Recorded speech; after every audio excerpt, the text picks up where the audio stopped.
You could probably get $1,000 parking ticket. I blame the Nets. That's Fuck crazy. that. I blame the Nets. Yeah, hell yeah. Sorry to cut you off, Phil, but you know why? This is because of Mayor Eric Adams. If he wasn't giving all of our money to these migrants to stay in hotels, yo, the migrants, they're on vacation, they're living in our hotels. Meanwhile, there's people here that can't pay to go on, they can't afford a hotel. Meanwhile, they're getting to stay there. They get all this shit. They get amenities. They give them walkie-talkies. They give them cell phones. They give them computers. Meanwhile, people here don't have cell phones or computers. What are you talking about? Fuck these people. Hell yeah. Yo, Beth, that shit crazy.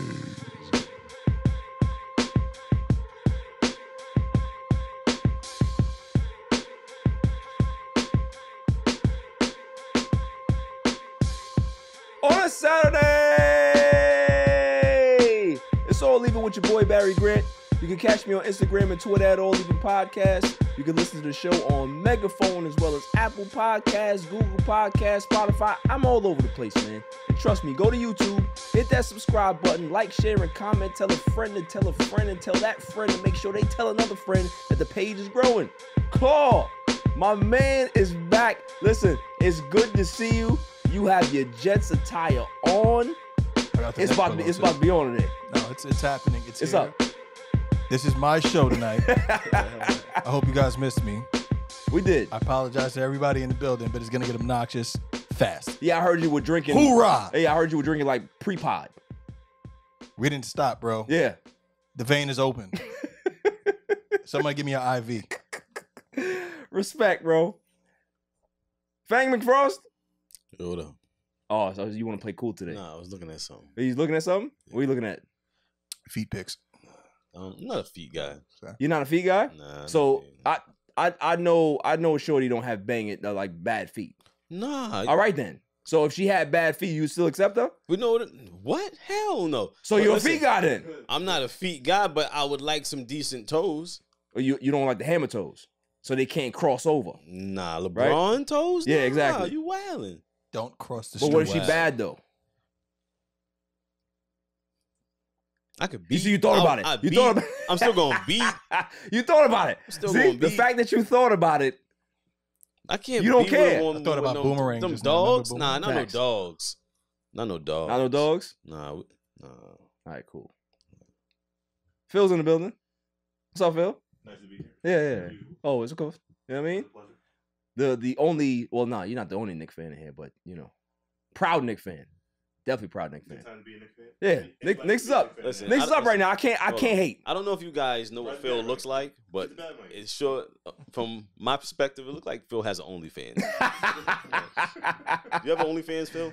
What type of OnlyFans though? Don't worry about how I make money. It's fine. It's okay. Yeah. What type of OnlyFans does he have? It's well manicured, so I think he just shows his hands, like a hand model. Hand model? Yeah.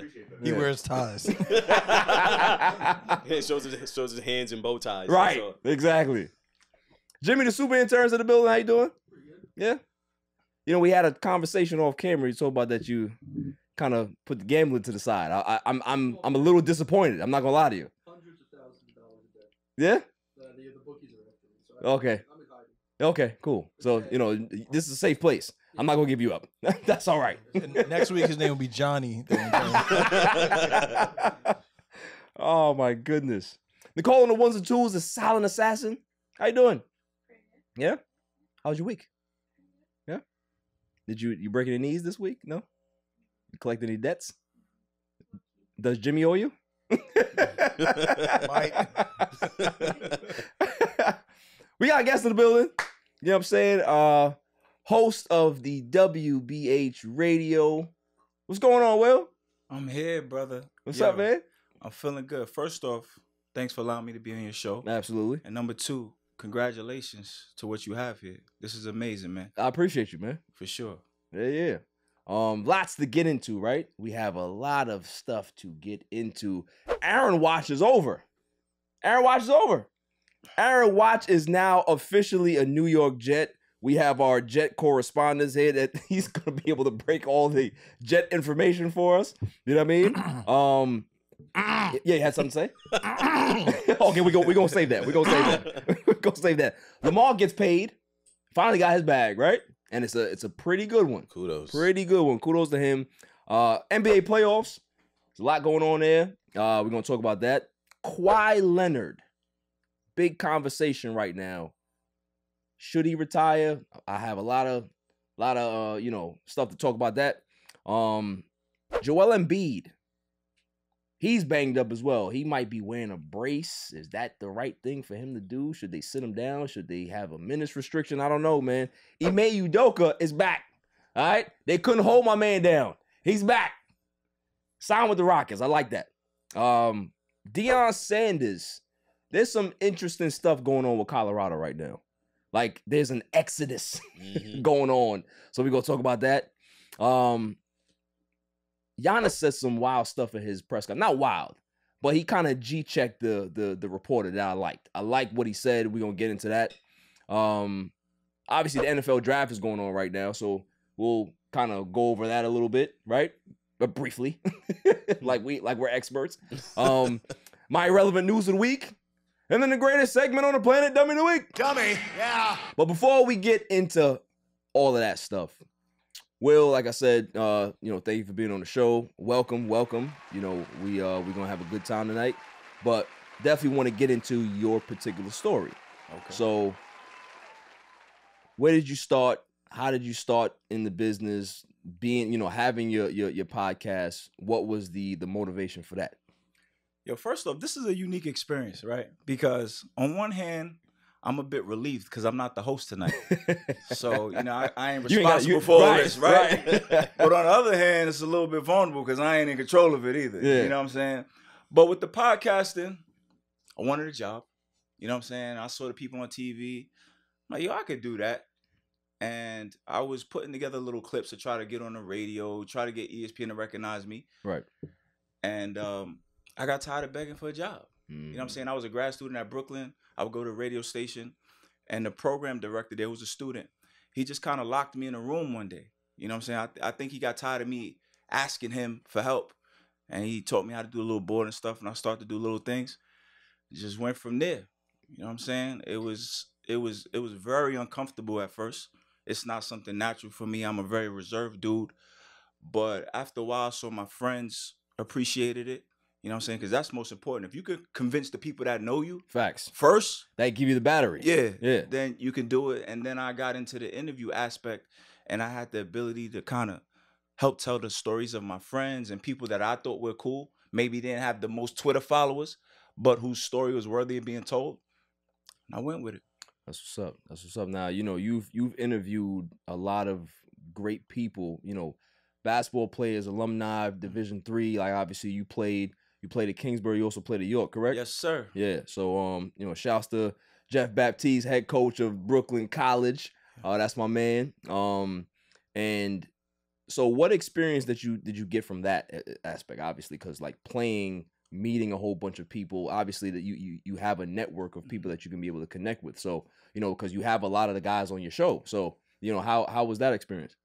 Playing college basketball at any level is special. You know what I'm saying? You only get to do it for 4 years. Right. And a lot of times people discount the Division III experience. Yes, they do. But nah, we get up every day, we practice, we a member of a team, we in that practice fighting. Grinding. You know what I'm saying? I know what it is to walk in the gym and the opposing team is trying to stop me. Maybe I ain't do it for Duke. Right. But I have that experiences, you know what I'm saying? Right. Locker room talk, different things. So it helps me as far as being an athlete. You know what I'm saying? I look at sometimes people on ESPN, they have the little resume. Yo, I'm all conference. I'm a city champion. I could speak from those levels too. Right. So that's pretty much where I'm at with it. Go ahead. Will, I'm gonna let you finish. But Aaron Rodgers is a New York Jet right now. I'm just gonna let you know right now. I gotta get that off. He's just doing this shit all night. This is happening. He's gonna chime in every time. I'm on a Kanye moment right now. I'm gonna let you finish. Go for it, bro. We got a quarterback, and this is what's really happening right now. Salute, my bad, big dog. So back to regular schedule program, right? So you've interviewed a lot of great people. You've interviewed Skip Bayless. Yeah. You've interviewed Rob Parker. You told me that you interviewed Wilbon. You know what I'm saying? Shouts to him.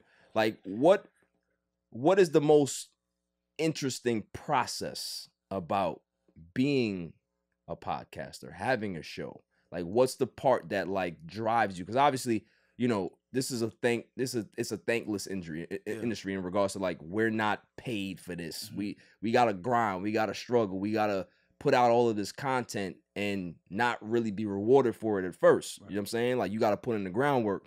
So what is the most gratifying thing as a podcaster for you? Like when you get a guest, a real good guest, does it feel like a sense of achievement that you like, yo, I really got this person on my couch, or I'm speaking to this person? Like how do you feel in regards to that process? It's interesting because with the Mike Wilbon interview, which I actually didn't put out yet, I said, yo, why is the job important to you? He says storytelling. Right. You know, and that's what I really enjoy about it. Being able to tell stories, being able to highlight aspects of somebody's life who the public may not know. You know, we had Skip Bayless on. He told a story about when he informed Stephen A. that he was leaving First Take. Right. You know, I got Skip to say like, yo, I was nervous about leaving First Take. The big bad Skip Bayless, you know what I mean? So, the unknown. That was pretty cool to be able to highlight different aspects of people's stories. And honestly, for me, with the podcast, Skip Bayless, those guys are great. But I like to tell the stories of people who may not have opportunity, like my local high school athletes. Right. When that drops, and then mom texts me like, oh my God, this is crazy. My coworkers are learning about my son and daughter. Like that's what really do it for me, man. Nah, that's dope. That's dope. Like, you know, that's a lane that you can be able to really tap into. And that's important. You know what I'm saying? To tell anybody's story, because just because you're not at the highest level don't mean that you don't have a compelling story to tell. Most people that are at the, you know, base levels that they starting to build themselves up have some of the most dynamic, interesting, wonderful stories to be able to be told. So, and another piece to that is sometimes people don't know that they're great. Right. That their story is great. You know what I'm saying? I've had a few unique experiences. Like I said, I played college basketball. I've worked in professional sports, New York Yankees. I'm also U.S. Army veteran. Right. You know what I'm saying? So I kind of have a little multitude of experiences. And guys who may not get out the neighborhood, right, they don't know what they're doing is special. Right. And yo, son, I'm here to tell you that you it. Yeah. You know what I'm saying? You may not be recognized by the outside people yet, but that doesn't discount where you at. That's why I want to start this podcast by saying, yo, salute to you, bro, because you in the process of greatness. Right. Somebody's going to come in and swoop in and give you a big deal or whatever, but don't discount where you at right now. This is it. You putting in the groundwork. You and your whole team. Yeah. Nah, salute to you. Definitely. I appreciate that, man. And, you know, Claw is definitely one of those dudes that tells me that all the time. Fang as well. You know what I'm saying? Does he? People, that's dope. Yeah. Outside of they told Aaron Rodgers that same shit. They said the same thing. And look who we are now. Right now. What's happening? Yo, nah, but for real though, man, like it's a blessing to have you here, man. Because like I said, the way you speak to your guests, the way you articulate, that's a gift, right? Like we all have certain gifts. We all have certain gifts that we don't understand that we have, and when we tap into that, that's when we take off, right? When you understand your gift, when you understand your purpose, you know what I'm saying? That's love, man. Your purpose is to be able to deliver those messages. You know what I'm saying? Trying, my brother. Yeah, of course, of course. There's a lot of messages out there to be delivered that people just don't have the platform or the outlet to or even the courage. Right. You know what I'm saying? Even the courage to be able to do that. Because a lot of people, like, you know, they may have the gift, but like, oh, I don't know if somebody wants to hear that. I don't know if I should, like, you're so used to being negative to yourself, right? Because it's not it's a way to be able to not try. It's rising above the self-doubt. Yeah, that's you know probably what I'm the biggest dream killer there ever is. Right, is self-doubt. Self-doubt, absolutely. So you have you know that as a podcaster too, man. Yeah. You ever been discouraged throughout this process? 100%, 100%, bro. Like that's a part of the process. Like there's times where, you know, early in the process, I used to wake up and I used to be like, nobody cares. You know what I'm saying? Yeah. So then, you know, I hit up Claw and he'd be like, yo, bro, you're good. Don't worry about it. Yeah. Or, you know, I talked to my shorty, my beautiful lady, and she'd be like, you're good. Like, you know what I mean? It's just that sometimes your brain will tell you that you're failing. Yeah. Because you're used to those roadblocks, right? And if you kind of let that voice get louder, that's when it becomes a problem. It's always there, right? It's always going to be somewhere in your subconscious, right? Yep. But if it starts to get louder, you start to believe it, that's when it becomes a problem. So it's there. Okay, hair. Okay, cool. I'll ignore it and move on to the next thing. You know what I'm saying? But you can just keep grinding. So that's my advice to you as well. Like for any podcaster out there, just keep grinding. Like it's not this. Everybody doesn't go viral. What is the percentage of people that go viral? Yo, Less than 1%. You know, sometimes I'm out there, I'm like riding my bike, right? Yeah. My legs start hurting. I be like, "F you legs," and I just keep going. Yeah. See, That's real shit. Though. That's like that's real. But that's so real, mind though. you, It's mind real. you, mind you, you got your the clips in, right? So you Oh, can't yeah. even take your feet Can't out, get out. Nah, and get a break, right? You gotta just keep pushing. just keep going. It's the same thing. Same thing in life, same thing in podcasting, same thing in whatever you do, like whatever career it is. You just gotta put your head down, believe in yourself. And if nobody else believes in you, that's fine. Facts. As long as you believe in you, Yeah. that's all that matters. Because I've learned through this process that, you know, I've lost friends, I've lost homies, you got people that don't support you, right? They don't watch your stuff, they don't share your stuff. But once you do make it, once you have a level of success that they can see, then it's, oh, that's my man. It's 2-hand twist. Yeah, oh, that's my man. Oh, yeah. Yeah. This dude is wild.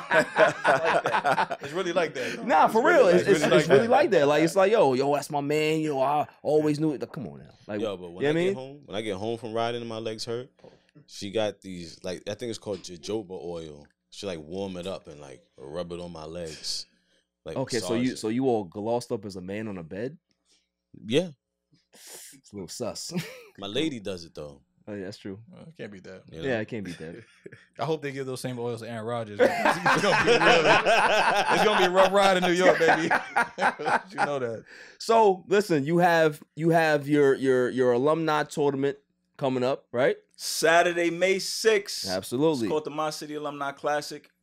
It features alumni from the local New York City colleges. You know what I'm saying? We want to celebrate the former athletes. Basically the D3 schools. So you got the best of Brooklyn College versus the best of Lehman. You know, we got 5 games on schedule. That's just an example. The reason we do that, to promote healthy living. You know what I'm saying? Because after our playing days, a lot of guys let themselves go. So this is a reason to come back. Right. And they hitting my phone like, yo, Will, I'm in the gym. I'm running miles. Another reason we do it is to strengthen the bonds within the different generations. You might have played in 2005. I played 2008. We never really connected. Now we can get on the court together. Right. Another piece, since our playing days, we now have families, children. They never got to see us play. Right. So now they could be in the stands That's dope. cheering on dad and mom, because we got a women's contest too. So that's really why we do it, man. Just trying to keep people close. You know, after college, everybody goes their little different ways, and we can't stay connected. This is like a way to bring everybody back. Saturday, May 6th, My City Alumni Classic. 5 games on schedule. We at LIU Brooklyn, you know, Division I facility. It's our 2nd year. You know, we had a nice turnout last year. Trying to be bigger and better this year. That's what's up, man. That's what's up. Definitely, you know, That's dope. for all the people out there, go support that. If you love basketball. If you Anybody love... here played at the local colleges? The KNICKS? No. I'm 5'5", man. Nah. Jeffrey G. Baptiste, who's the head coach at Brooklyn College. Shout out to Jeff. Yes. Nice guy. He will be, you know Jeff? No, really nice guy. Yeah. Personally. Yep. He will be playing. Oh, listen. That's good to You see. can ask Jeff when you see him, right? May 6th, you can see him. Who is the only person to be able to turn him and frustrate him on the court? Wow. That's Whoa. me. Whoa. Watch it, bro. I said the court. All right, you gotta relax. Wipe But your glasses off on that one. but Yo, he Barry, peep this. but he So- will say me. Jeff is the head coach at Brooklyn College right now. Yes, sir. All the men on that team, he either played, he was their teammate, or he coached them. Right. You know what I mean? So that's another dynamic we proud of. Coaches getting on the court with their players. Oh yeah, so he can get washed. Nah, they gonna protect him, man. Gonna wash him up. You know what I mean? Nah, it's gonna be good though. I can't wait for that. Is it? I'm sure it's gonna get to a point where like you're not live streaming it yet. Like you don't have Not that. Yeah. Okay. So obviously, you know, that's something that you can be able to look forward to down the road. You know, as it continues to get bigger. Right, for And, sure. you know what I'm saying? Yeah. I reached out to the Yes Network to talk about broadcasting it. Nice. You know what I'm saying? But right now, I kind of just want to like build the foundation, make sure it's for us, right, and then we could disseminate it to the world. Absolutely. Listen, a good thing, man. I salute you for that.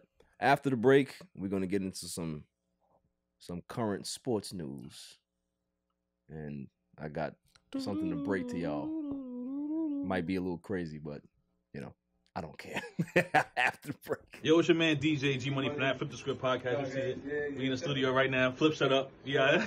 Oh, listen. Shout out to the All Even podcast. My man Barry Grant Jr. What's up, man? What happened? What you want to say to the people? Shout out somebody else's podcast? Yeah, my niggas to join. What's up? All Even? All Even podcast. Yo, it ain't even up here, boy. We put this go something. All Even. Yo, you. Oh my God. What's up with you, man? Now that's a shout out. You keeping this? Yeah, keep all that. You want to jump All on Even podcast, right? Yeah, All Shout out Even. to All Even podcast, right? Yeah. All Even? That's your man? My man. All right, shout out to All Even podcast. 100%. He cool. Is he cool? Let me see. Is he cool? G. What is it, G? Oh. I shout out, G. Oh. He cool, man. Welcome back, y'all. So we have my man Will Holly here, and now it's time for the news, I guess. Not really the news, but before I get into that stuff, did you guys hear about the lady that accused Emmett Till of what, doing the deed? She died, right? She should have died behind bars. She should have died somewhere else. About time. Yeah, exactly. That's pretty much where I'm at with it. It's just like, go. Why is this even news? Right? Shouldn't even be broken. She should have got arrested on her deathbed. Facts. Straight up. Oh, they should have arrested her funeral. I'd arrested her old ass, kicked that casket over. Part of the eulogy, right? And so we're taking this casket. She lied. Taking this casket to bookings, right? We go. Put a handcuff her. Handcuff the arm on the shit. Straight up. God bless the dead, but it is what it is. God bless her. I don't care. I don't care. Because the thing is with me is that you got to be a different type of wicked to be able to live with that. Live with that lie your entire life. Facts. Knowing what you did to that little man, that little boy, right? The family, the generation that comes after that, the pain that they have to deal with all of these years, like to the overall race. To the overall race. It made like it's crazy, bro. It's just crazy. Like when I saw the report, I just had a different feeling about it. I was upset because it's like you got a chance to live your life, right? See your family grow up or go through all of these things, and at the end of the day, you died on your deathbed peacefully, right? Yo, you brought up the right word, wicked. Yeah.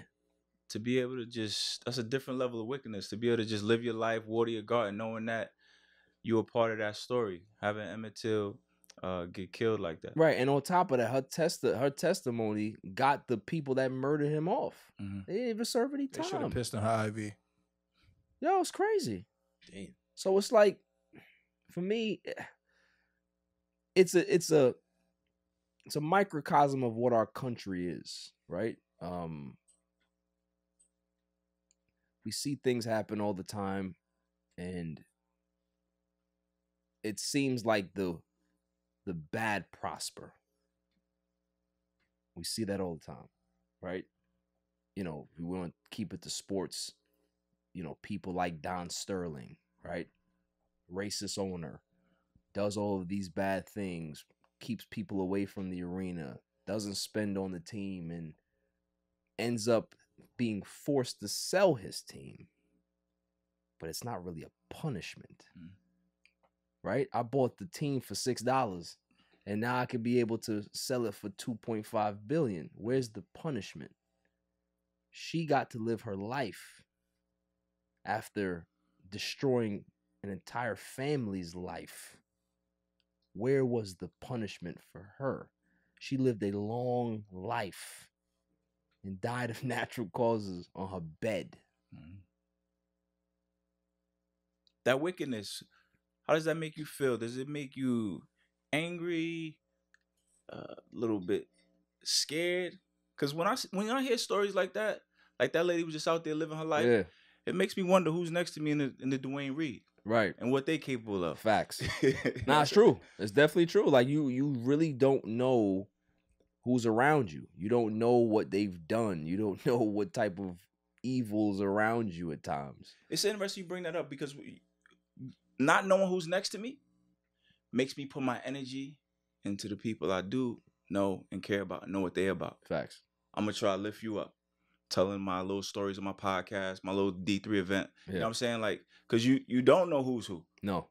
You know what I'm saying? You even mentioned the owners, Donald Sterling and them. Yeah. Those are the people we know about. Right. Right.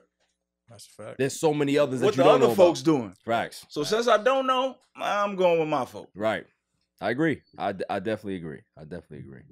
In other news, some sad news, really. You know, that wasn't really sad for me. I don't care. Jerry Springer's dead. Yeah, that's the guru himself. Man, listen, everybody here, except for the young folks, you know, you guys don't really, I understand y'all didn't experience that, but yo, Jerry Springer he was a walking monument. Facts. Like, at some point in his career, right? Remember, daytime TV was all Oprah, right? He was bigger than Oprah at one point. Yes, He was the man on TV. Like, we used to go. Too. Remember, we used to have the half days from school. The first thing you putting on is Jerry Springer. Yes, sir. If you had the sick day, facts. First thing you watch is lit. Jerry Springer. Channel 11. Summer. You know what I'm saying? Summer, like all day. You know what I mean? Listen, I remember. Listen, and shouts to my uncle, right? My uncle, probably one of the greatest influences of my life. But if you look back at it, maybe he was a negative influence. I don't know. I don't know. But he bought me the Too Hot for TV tape. Yo, we watched that. Yo, Jerry Springer, Too Hot for TV. Yo, listen, we had all the volumes, fam, and we watched them all together, and we was lit. We was lit. So shouts to my uncle for that. Like, you know what I mean? Like, that's the type of culture that it was. Like, Jerry Springer brought everybody together. Everybody together. Like, there was not a person that I came across that didn't like Jerry Springer. You know what I'm saying? And for him to, you know, have that impact on this world, you know what I'm saying? Leave a really good legacy of, like, fun, laughter. There wasn't really any, like, bad stuff attached to Jerry Springer's name. You know what I'm saying? That's the type of legacy that I think everybody should leave. You know what I'm saying? He also had the movie. Yeah, yes. But yo, it's funny when he passed and I'm seeing all the condolences and stuff on social media, I had to laugh to myself like, yo, I'm kind of embarrassed that he was that big a part of our youth. Yo, we like the ratchet stuff. We like the ratchet stuff, man. Right. You know what I'm saying? We like the ratchet stuff. The original Ratchet TV. Yeah, he was the original Ratchet. You know what I'm saying? It was him. So that's what I'm saying, man. You know, shouts to Jerry Springer and his family. You know, rest in peace, man. He's a legend, man. Every time you think about Jerry Springer, it will never be like a thought of sadness. It'll be just smiles. You know what I'm saying? You'll always laugh. Remember Trenae and Rufus? Trenae and Rufus. The two gay dudes, one light-skinned dude, one dark-skinned dude. On the show? They used to always be on the show fighting. Oh, man. Listen, my favorite character on the show was what was the security guard name that got the show? Steve Wilkos. Steve Wilkos, yeah. My man Steve was the man. And Steve throws his little ad-libs in here and there, hype shit up. He's the hype man. You don't want to do this? Yo, listen, Nicole, your homework is to watch some Jerry Springer. Your homework is to watch some Jerry Springer. Yeah, the Wayans Jimmy brothers too. even did an episode on Jerry Springer. Yes. What was the name of the movie that he made? I forgot. The Ringmaster. Was it The Ringmaster? Yes, it was The Ringmaster. Yeah, yo, that movie was fire. That movie Nicole's was fire. learning a lot. Yeah, she We does. gotta listen to Yo, Young we are historians right. here. She's listening to Young Jeezy. Yeah. Now she moving on to Jerry Springer. She did say she liked Young And then Jeezy. we're gonna make you watch Martin from beginning Facts. to end. And Chappelle Show. And Chappelle Show. And Chappelle Show. She gotta watch that. Yeah. She getting a lot of black culture. And a lot of black culture. 227. Oh, no. Not 227 only. She gotta watch Amen. Amen. She gotta watch. Yo, for a bonus, you gotta watch Rock. Right. Just to understand what it could have Yo. been. Hey, now, Joey. Yo, Rock now, was Joey. fire. I ain't gonna lie to you. I don't think there's a better theme song out there than Amen. Amen had the hardest theme song. My man was Raleigh. Oh, man. Oh man, I can't with y'all. Moving on. I guess we can start the news now. Guys ready? If I'm gonna do this, I'll need my news team at my side. Right here.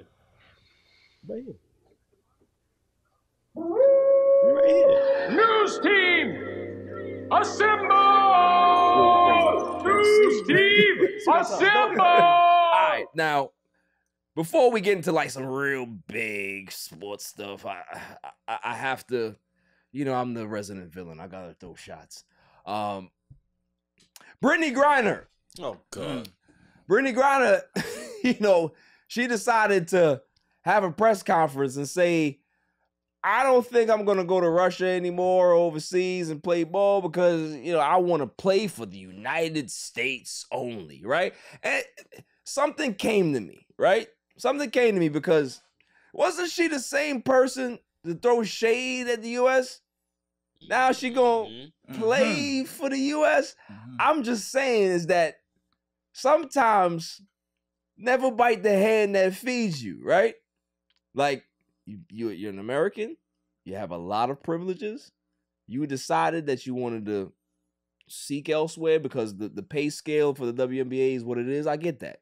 But to throw shots when she was throwing shots, I don't think that was necessary. But it's like, it's karma. It's karma. I don't think she can leave. Barry, what did she say about the U.S.?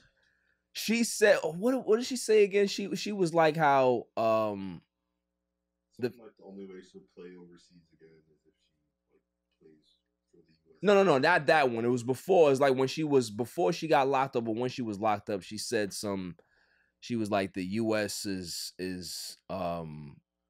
Man, listen, all I know is something disparaging. It was more like she was just she didn't like what was going on in regards to the process, and it's like whoever's in charge of the trades, you know what I'm saying? Whoever's in charge of the trades for the United States, did bad.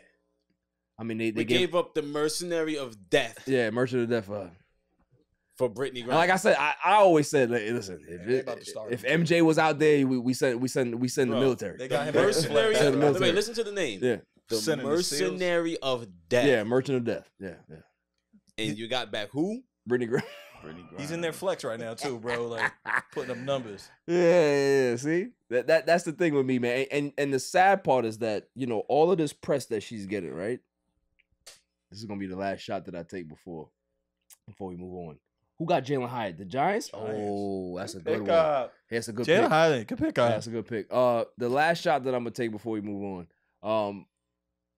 All of that stuff that she went through, right? Obviously, she's gonna have a book deal. She's gonna have all of these things. People gonna have her on the podcast. She's gonna be the story of the WNBA this season. The comeback of Brittney Griner, right? The resurgence of Brittney Griner. But at the end of the day, she's still gonna be making $6. Oh man! Listen, they ain't got no money for her. So you're like, listen, you can tell your story. Yeah. That's all we got. Who's she gonna play for? Huh? Who's she gonna play I think she still play for the same team, ain't it? And the Suns? Not the Suns, the Mercury. Oh, okay. Yeah. Mercury, yeah. Mercury retrograde right now? Moving on. Let's just get into it. Aaron Watch is over. Claw, can you cue the music, please?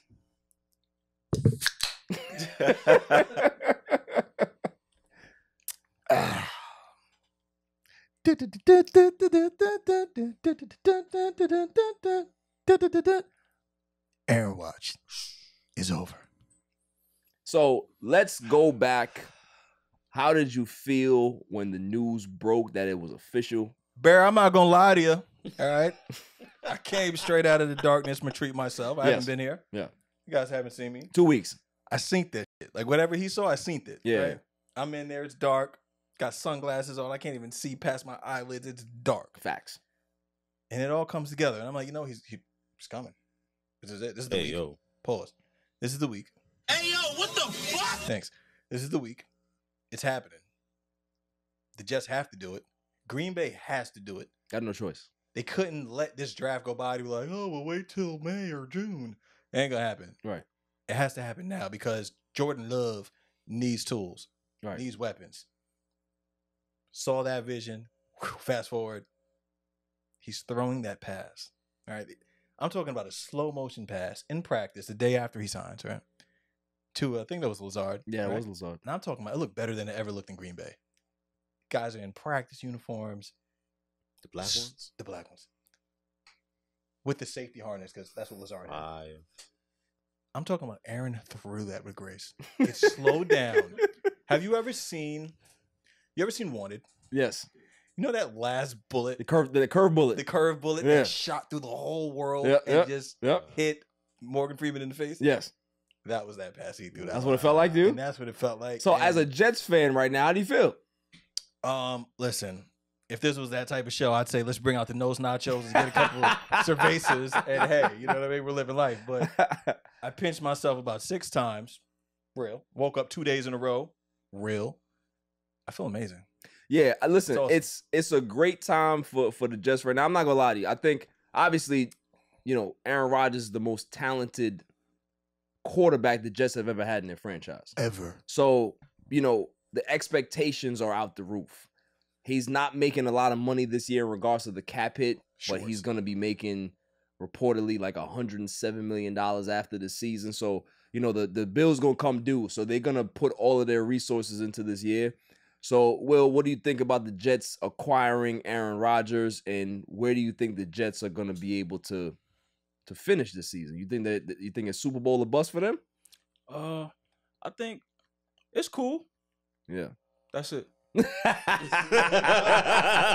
Couple questions, man. Couple questions, man. Will, what's your cash app?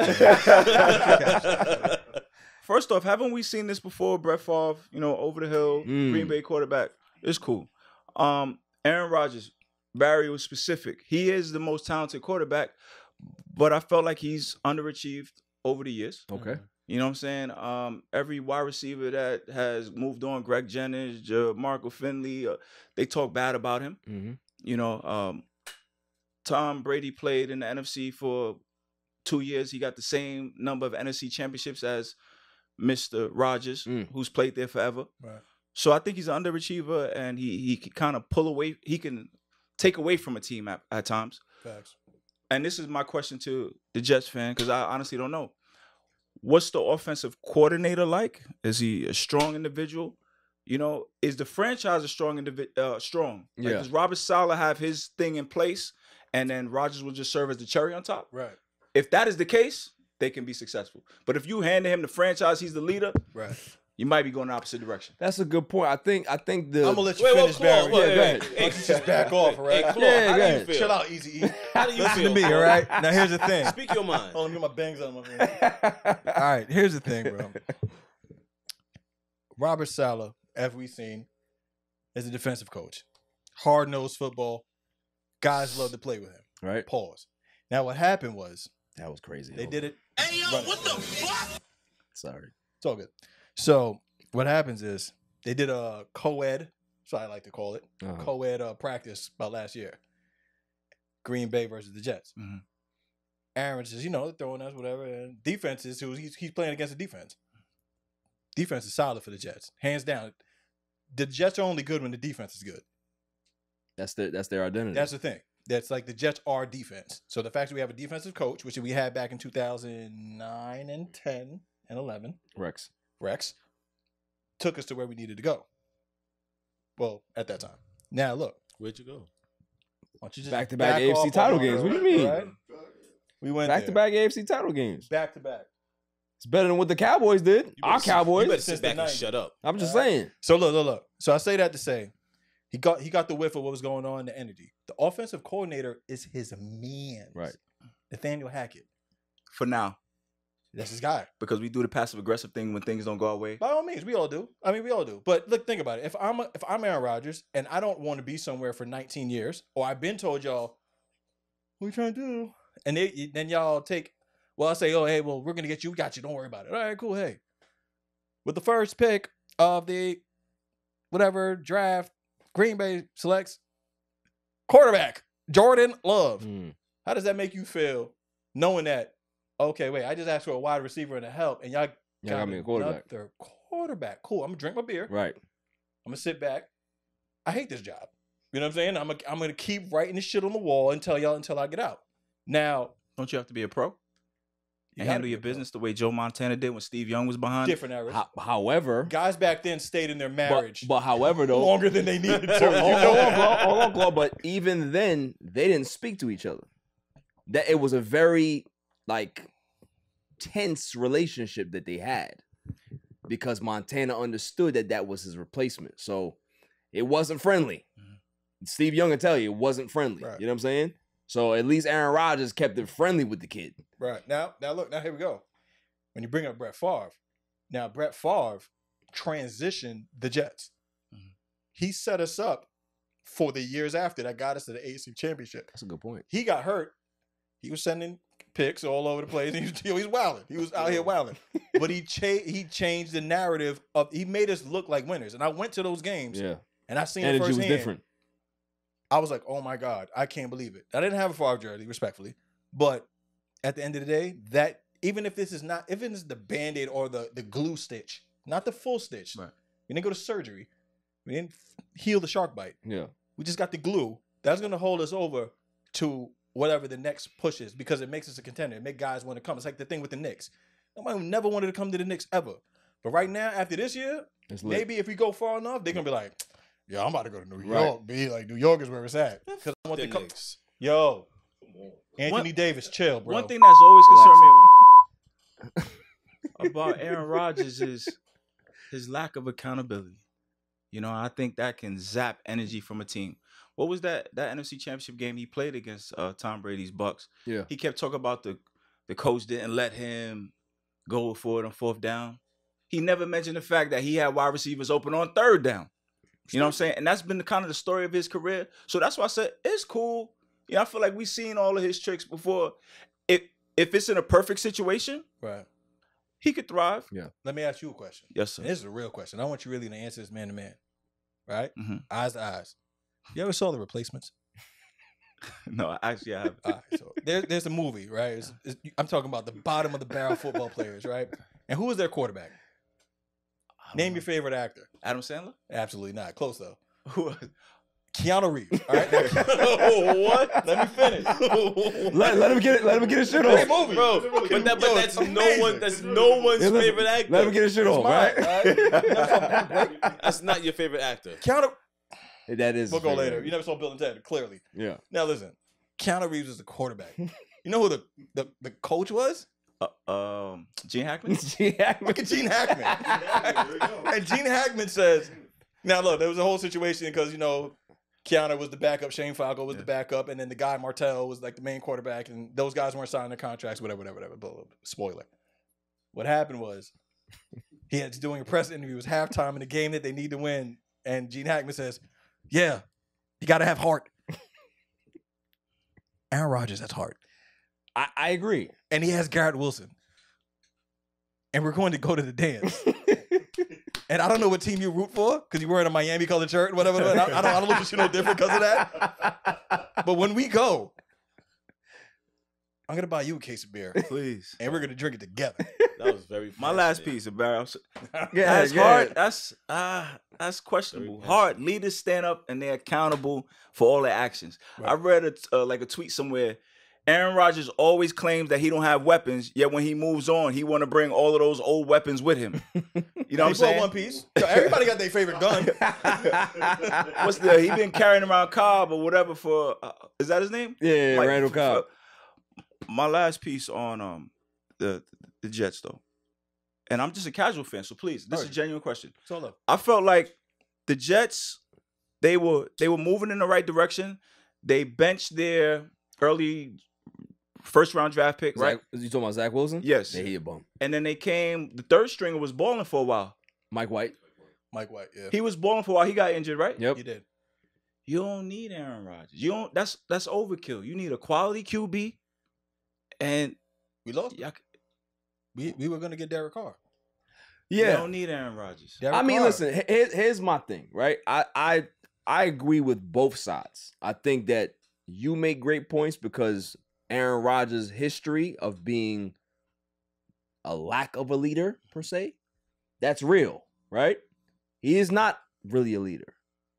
And what you say, Claw, is correct as well, is that the bar has been raised in regards to the organization, in regards to how they look. The Jets have always been a punchline. They're no longer a punchline. They have a great defense. They got a serious head coach. They got a quarterback. They have a good running game. They have a great GM, right? So there's pieces in place now where you can literally start to talk about the Jets as a serious organization. Like a real tattoo. Not like a dumpster fire anymore. You know what I'm saying? Same thing with the Knicks. The Knicks had to really revamp, tear everything down, build up that front office, and now people don't really look at the Knicks as a punchline anymore. They're still not winners. They got to prove that, but they're getting there, right? And I think Aaron Rodgers is going to start the trend of taking the Jets seriously. That's my thing, is that Aaron Rodgers and Green Bay, they were never really a great match to begin with. He's a California kid. He's a bit of a hippie. He's a bit of aloof. That's not a situation for him long-term to be able to be in. When it went sour, it went bad. And for him, it's hard to stay motivated in a situation that you don't want to be in, right? So if I'm in a job that I hate, right? I'm getting paid, but I don't like it. I'm not going to give you the best of me. I'm going to give you what you see because I'm talented, right? I'm going to do my job. But at the end of the day, I'm not going above and beyond. Once I clock out, I'm going to do it. Don't even speak to me. I'm going straight to my car. That's what Aaron Rodgers has been for the last 4 or 5 years in Green Bay. I think now he's in a new spot. You're going to see a different guy. He said it himself. He's going to stick around for OTAs. He's going to build rapport with guys. When was the last time you heard him say that in Green Bay? So this is what I'm saying, is that sometimes a change of scenery, even for the most aloof person, can be able to re-energize you, right? And be able to make you understand what's in front of you. This is a great chance. This is a great experience. This is a great opportunity for me to be able to right the bad narrative that's been out there for me. Because if he wins here, all the BS that happened in Green Bay means nothing. Greenwood? No. You know what I'm saying? Smack, let me yeah, we got to go to break. We'll go after. Real quick, what you got? Real quick. Smack, let me get one more bar. Yeah. All right. Just to show you that the Jets know that their defense is everything, they drafted a defensive player first this year. They could have went wide receiver. Facts. It's not Aaron's team. Yeah. They turn it up. They turn it up. After the break, we're going to talk about some Lamar Jackson news. That's big because my man just got the bag. After the break. Yo, it's a Cigar Gents and Gals. I want to give a shout out to my boy Barry for All Even Podcast. Keep doing your thing, bro. Killing it. Welcome back, y'all. Lamar Jackson got paid finally. Round of applause for Lamar Jackson. Round of applause for Lamar Jackson. Now, I am not going to say that I'm happy for him, because I'm not. I'm happy that he got his money, right? He can't struggle, but I'm not happy for him. I'm not happy for the process that he went through to get here. Stubborn, pig-headed. Didn't exactly. But did it really work? He got the paper. Did it really work though? How much money did he have to pay his? Let's think about this. Let's think about this part. So it worked. And how much money? Let's think about this part. Let me get it off, and then you can understand where I'm going. Got the draws You can understand where I'm going, right? The whole time he's been asking for fully guaranteed money. He's been asking for Deshaun Watson's contract. That's been the holdup. The Ravens have wanted Lamar Jackson to sign years ago. They've come out publicly. We love Lamar. We want him to stay here. We want him to be a part of the organization. We want Lamar here. He thought it as disrespect. He took it as disrespect that they didn't want to give him a guaranteed contract, right? So all they did was they waited him out.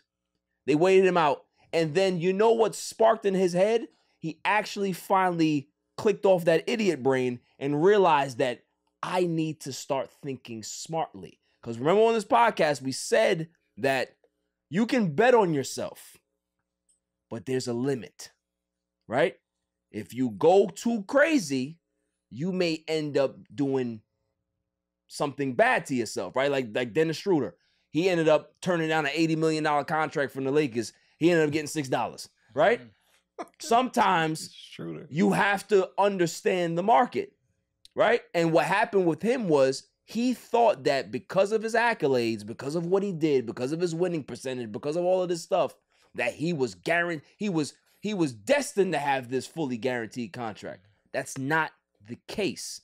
When he saw what Jalen Hurts got, that's when the light switch went on, because he was like, oh, this is a dude that had a good year, got his team to the Super Bowl.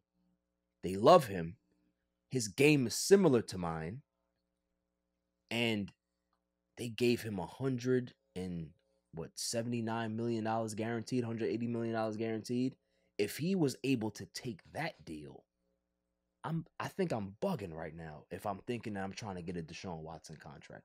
You saw how quick that negotiation came together after Jalen Hurts got his money? True. That's what I'm talking about. That's the problem. So for him, it was a come to Jesus moment for him. Like, okay, yeah, I really been bugging. He went to Twitter. He was bugging.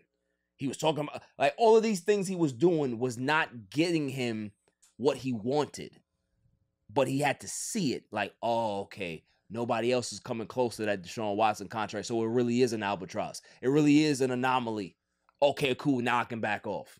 So shouts to him for actually coming to grips with reality. And he got his money. That's what the Ravens were waiting for the entire time. Like, yo, bro, you realize we've been waiting on this money for you for like 6 months now. We've been having this money because, like, I heard $180 million guaranteed like 7 months ago. Yeah. He signed for 185. Yeah. But not to discredit you for that beautiful analogy, and I think it's amazing. What I think is that he got caught up them playing chess, and they brought you Odell, and part of Odell's agreement was, yo, go make Lamar take a deal from us. We'll give you $15 million guaranteed, whatever. But I don't care. We'll give you what you want. But that's great negotiation. No, that's great negotiation because he lost in the bigger game because an agent would see that. He don't have an agent. So an agent would have been like, yo, no, don't eat that. Like, listen, trust me, I know what they're doing. He didn't know that. He had to eat that and ran it. But what would have been the other side of that had it not been that, right? Had they not put the ploy in getting Odell here, right? They would have traded him. They would have traded him, but would somebody else have given him that money? I don't think so. I don't think anyone else would have given him that money. That's the whole point. Is they that would have given him the money, but they would have given what he would potentially better than what these guys were offering. Lamar. The problem with Lamar, and a lot of people don't realize, is that it's not his game. His game is not the problem. It's the fact that he can't stay healthy. We with athletes, it's when businesses want to invest in you, they want to make sure that you're reliable. Mm-hmm. It doesn't matter what level of business we're talking about, right? It could be sports. It could be Fortune 500 companies, whatever deals you're brokering. They have to be able to trust you in certain aspects. You can be talented, but if you're sick every 4 days, are you reliable? Right. No, right? So then your value goes down. That's what the Ravens were looking at. That's what every other team around the NFL was looking at, is that we like you, but we don't know if you're going to be around. So what is your real value? If I go ahead and give you $50 million a year and you're only around for 10 games, am I really getting the bang out of my money? I'm not. That's a problem. So that's why everybody, oh, well, why is Lamar, why are none of these teams going into, because they don't know what you are. They can't trust it. They got to see it consistently to be able to say, all right, cool. He's good. He doesn't have the injury bug no more. We can trust him. If he's available the next time around, we're going all in. But in the same breath, what is it taking Lamar. What does it cost Lamar for them to even win these games? It takes Lamar. I got to scramble. I got to do this. I got to move my legs in order to do it. I got to be more physical than anybody else. I don't think that's necessarily true. I think, but that's his game. That's what's getting the wins. But the thing is, when they have altered the offense for his style of play. What he needs to do, and it's the same thing that happened to RG3, is that when RG3 came in, they catered the offense to him, to his skill set, the reckless play. What they should have been doing was saying, RG3, you need to learn how to slide. We're going to take, which they did, right? But he didn't want to listen. Lamar now, he has this money, right? He's the highest paid player in NFL history. He's making $52 million a year, right? At this point, he has to say to himself, how am I going to be able to stay on the field consistently? Is this style of play conducive to me continuing to be successful? Because although he's winning 70% of his games, how has that translated in the playoffs? Jalen Hurts has more playoff wins than Lamar Jackson does in one season. One season. So this is my thing, is that when everybody looks at his value, when everybody says, oh, he's a former MVP, okay, cool. They don't pay you for what you did. Right. No, they pay you for what they think you're going to do. And if they think that you're going to be an injury-prone asset, they're not going to be able to trust you. This is why this entire negotiation has lasted this long. And if he had an agent, the agent would have been able to tell him the same thing behind the scenes. Obviously, the agent's not going to say that publicly, but he would tell him, like, look, bro, we have to probably start doing things a little differently on the field for them to be able to trust you with this bag. But whatever bag you get right now, it comes with caution tape. It comes with like this clause like, yo, bro, you have to be better than what you are right now. And that's not just your play, it's how you play. That's my point. And valid point. In the same breath, I think they drafted in off-season wise, moved in that direction. It got you OBJ. Yeah. And they got you Zay Flowers. So now they're telling him, you need to be that guy. Here's the pocket. Right. You like Here's it? the pocket. Live in it. This is it. I mean? We're going to give you this. Right. We're going to give you your money. We're going to give you $185 million guaranteed. Yep. But it's called the pocket. Absolutely. And this is where you're going to... It's big facts. Yo, it's just messed up. You ever seen those situations where like somebody abandons their kid? And they're like, hey, yeah, so do you like it here? And the kid's like, yeah, it's cool. It's like, okay, you're going to live here now. This is called the pocket. This is called the pocket. Do you like it? Yeah, I like it. This is your new home. And this then is your they new dip home. off. Yeah, this is it. Yeah. This is you now. So that's basically what it is, Will. Like that's my point. It's that they now have put the money in his pocket and said, here's his bag. But now you need to be the person who we want you to be, not who we drafted you as. There's a difference. But where have they tried to change his gameplay? They had an offensive coordinator, Greg Roman, who was leading the way when Kaepernick was rolling. It feels like they were encouraging him to be that dual threat. Yeah. But it's interesting you say you don't think it was about his gameplay. You think it was about the injury. I think they question his ability, his gameplay. This year when he got injured, Tyler Huntley won games. Right, he did. If you were a superstar, your backup shouldn't be able to win games, and he even had a chance to win the playoff game. But that's another thing with the Ravens too, Will, is that if you look at their history, right, they've never had a franchise quarterback. They win their way. They have a formula of winning. So this is why for them, they would look at Lamar like, listen, we drafted you. We took a chance on you. But we can find another you because we don't really care about franchise quarterbacks. Now, in this day and age, you need one. You need a really good one to be good, right? Aaron Rodgers. But yeah, so I think like to your point, I don't think that they wanted to change him too much like as he was, progressing. But I think this is now the second phase of his career.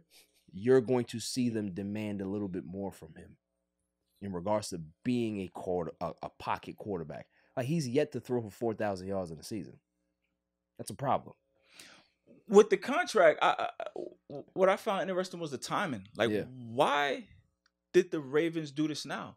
Lamar had no leverage. Yeah, zero. I felt like the Ravens made a shrewd move and doing the non-exclusive tag. Yes. Like, go out there and see what you go see what the market is, exactly. And come back to you. That's what I wanted the Cowboys to do with Dak, and they didn't do it. So why? This is a quarterback-friendly why now? Yeah. I don't understand that. I think because of the draft, though. I think the draft would have made things funky. I agree with made it funky. Somebody would say, "Yeah, word." Right now, because you know what it is? Money is 2 first rounds. Right. Yeah. He wasn't going anywhere. Yeah, exactly. Maybe like I don't know if San Fran had it. I don't think San Fran had it. San Fran didn't have. They don't have the cap space. But Washington would have did it. Washington probably would. And that's the last thing you want to lose them to, like down the block. Yeah, you're right. Nah. Yeah. Not. But the thing is, like I said, I think it goes back to what I was saying originally. The Ravens never wanted to get rid of Lamar. All of these reports and tea leaves that you heard, and him coming out and saying, "Oh, he's on it," he asked for them to trade. Did they ever come out and say, "Yeah, Lamar, we're gonna make sure that we go ahead and trade it"? They wanted him. They're like, "Okay, oh, you want to get traded? You feel bad? Okay." So it was all about just waiting out his process because he doesn't have an agent. It's good business. Yeah, it's great business. Like, negotiation is ugly. It's nasty. It's frustrating. Like, anybody who's ever been in any type of negotiation and it's dragged out, whether you're buying a house, whether it's frustrating, right? They ask you for everything under the blue moon, right? You give them everything, and then they ask for it again. And he's like, "Oh, I just gave you this," right? Like, how long does this process have to take? So negotiation is hard. And for him not having an agent, that education he didn't get. So he's like, "Man, I'm this MVP. I should get my money now." Nah, that's not the way it works. You really think it was the Jalen Hurts deal that made him say that Sean Watson deal is an anomaly? It looks that way. Carr had got paid.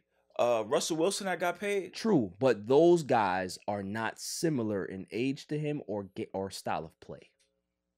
Right?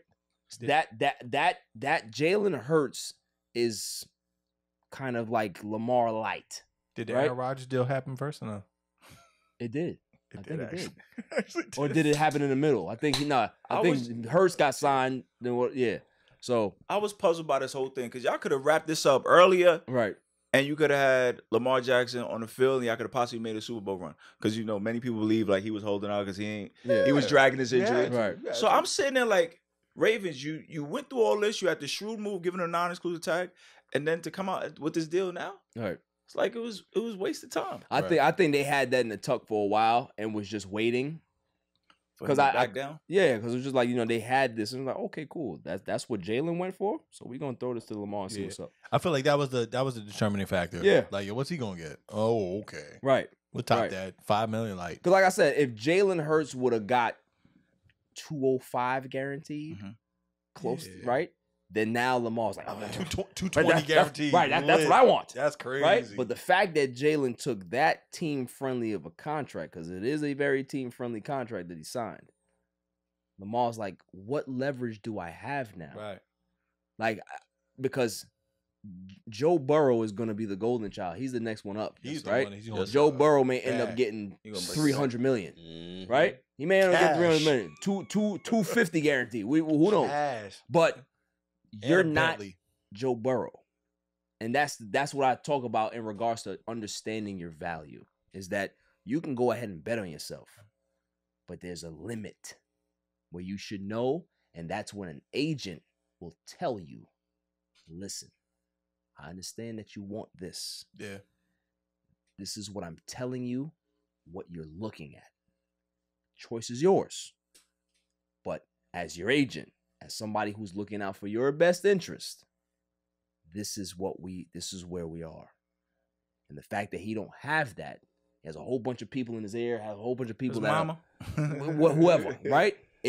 That was the problem. And I think once he saw Jalen Hurts, because like I said, they're very similar in age, style of play. That you say that. He's like, okay, now let me just give up the fight now. I got it. I thought he was like, yo, I'm better than Deshaun Watson. I need that 230. Yeah. He's gonna hang on forever. I mean, he could have, but then he would have ended up getting $6. Is this contract considered team friendly for the Ravens? I mean, $52 million. I don't know what the cap hits are gonna look like. We got to see what the breakdown is, because obviously the most important thing in a contract when you have a big contract like that is to see what the breakdown is for the first 3 years of the contract, right? It's a 5-year deal, but you really want to see what he's getting in the first 3. You want to see what he's actually getting at signing, right? It may be if he gets 120 at signing, that's a lot of money, right? That's a lot of money. So now, do you guys believe that once the quarterback gets paid and they take this big piece of the pie, it's kind of downhill from there? You know, we seen Russell Wilson. You got to win on the rookie deal. Yes, the formula is the winning on the rookie deal. Yeah, but I mean, I feel like the way they continue to raise the overall salary caps, you get an opportunity to do it. You got to balance your team. Like I'm looking at the Jets right now, and I've been, granted, Jets fan since it was not cool to be a Jets fan. It's still not, but okay. You need to relax. Are you a Patriot fan? Relax. Wait. Are you a fan, period, or just? He's a casual fan. Just casual. Casually, you can't make that statement unless you run with somebody, respectively, because you got to check in with somebody. All right? No, but not ever shit. Like at a certain point, it's like you got to understand that where it's gonna pretty much figure itself out is going to make the sense. You draft, like we've had one decent draft before the last year, and like I was cool. Last year was a crazy draft, and now this year we wilding because by this year we have to do it, and then whatever, you know what I'm saying at that point.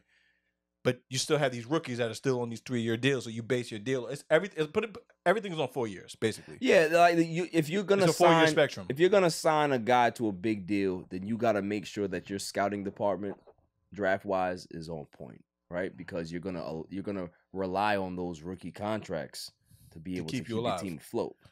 Like right now, we got rookie contracts. Yeah. Like the Aaron deal worked out for us because he's only getting 1.165 for this year, but next year we're slated to pay him $107 million. Yeah. So yeah, it's because think about guys like Patrick Mahomes. Patrick Mahomes is on a team-friendly contract. Yes, sir. Patrick Mahomes is the best quarterback in the league, and he's not the highest paid. So for him, for the team, they have so much flexibility to be able to continue to add to that team because of the contract that he's given them. It's the Tom Brady effect. Brady did, right? Yeah. Brady said, listen, Peyton Manning is better than me. Like physically. The way he breaks the game down, the way he controls the game and all this stuff. Cool. He can have that. I want to win more than him. So how I'm going to do that is I'm going to give back bread. I'm not going to be the highest paid quarterback, but I'm going to have these rings. That was his mindset. That was his strategy. You know what I'm saying? So for Lamar, for the Ravens, they draft defense really good. I think with this contract now, obviously Lamar's going to get that signing bonus. They're going to be able to defer some payments and get that down as the years go on and stuff like that. As long as he gets his money, he doesn't care, right? The guaranteed money is what it is, but they can be able to restructure. They're going to have to learn how to draft better because the Ravens over their history have not drafted great wide receivers. They've drafted great offensive linemen. They've drafted great running backs. Obviously, they've drafted great defense. Yes, sir. But wide receivers they've struggled with. So hopefully Zay Flowers now is going to start a trend of them looking for offensive firepower to be able to surround your quarterback with. Because maybe you're not going to be able to go out into free agent market and go get yourself a big free agent. You may have to go into the draft and go find value there. I think what that does for Mark Andrews. Right. Mark Andrews' numbers go up. Everybody's numbers going to go up. Now. So, if Lamar can deliver, I think the Ravens are going to be in a good spot this year. Good spot. Moving on.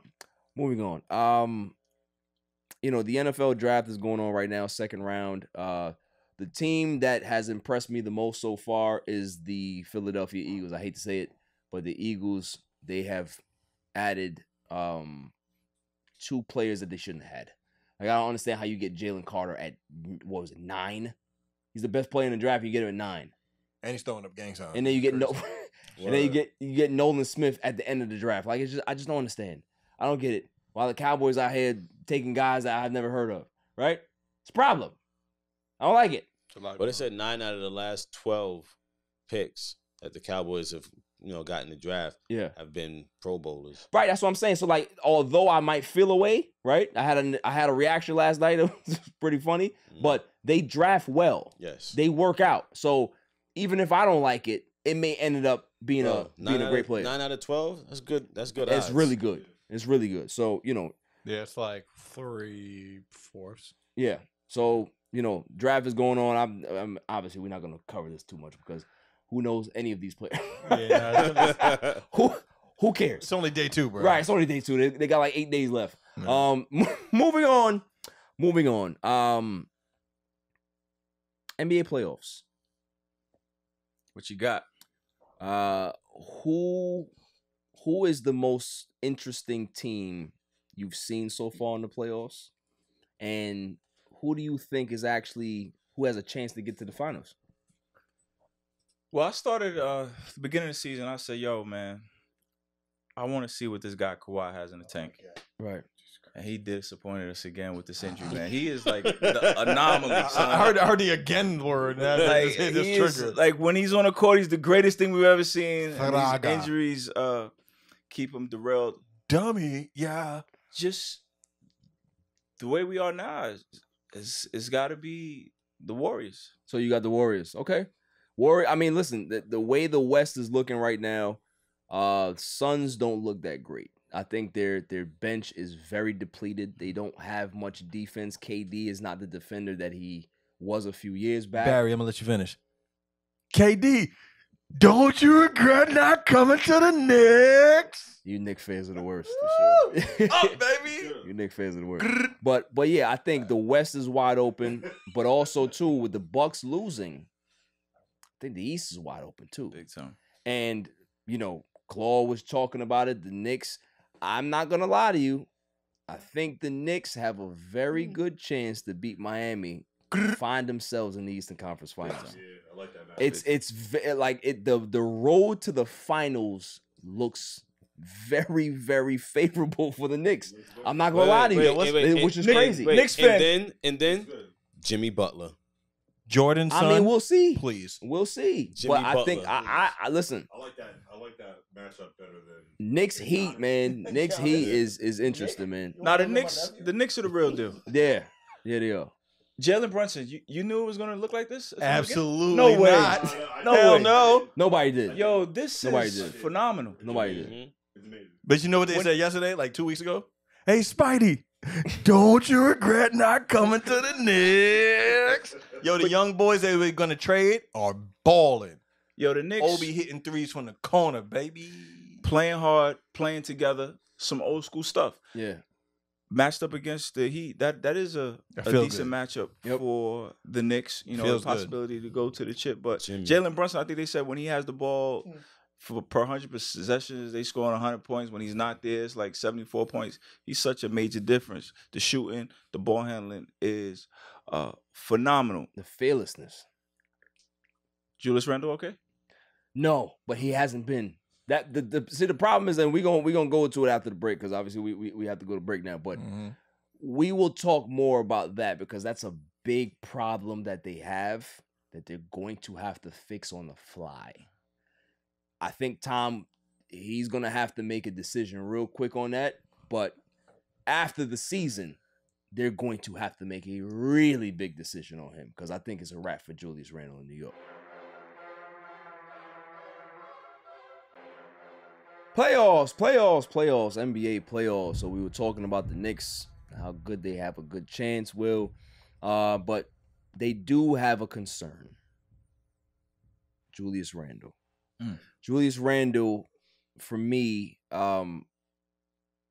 he showed exactly what he was a few years back. Remember before the contract, he had a great year, and I had Bill Pito on my show. Nice. And I asked Bill Pito, I said, should the Knicks extend Randle? Bill Pito said no. Because you need to understand that in a contract year, player plays his hardest. Why? Because he wants a contract. He's going to be on his best behavior. He's going to make sure that he's playing up to a level that he can be marketable to other teams that might be vying for his services via free agency if a contract doesn't work out with the current team. So Julius Randle was in that state, but I used to always tell people a player always plays to the back of their baseball card. That's a phrase that I like to use. So you can see the biggest outlier year of 25 points a game, 13 rebounds, whatever, but look at the other years. Look at the inconsistent play. Look at the turnovers. Look at the lack of awareness or IQ in playoff situations. Julius Randle shows you all of those things every time. So at what point do you start to believe who he is? This is who he is. He gets frustrated easily. He doesn't play within a team structure. He's more of an ISO player.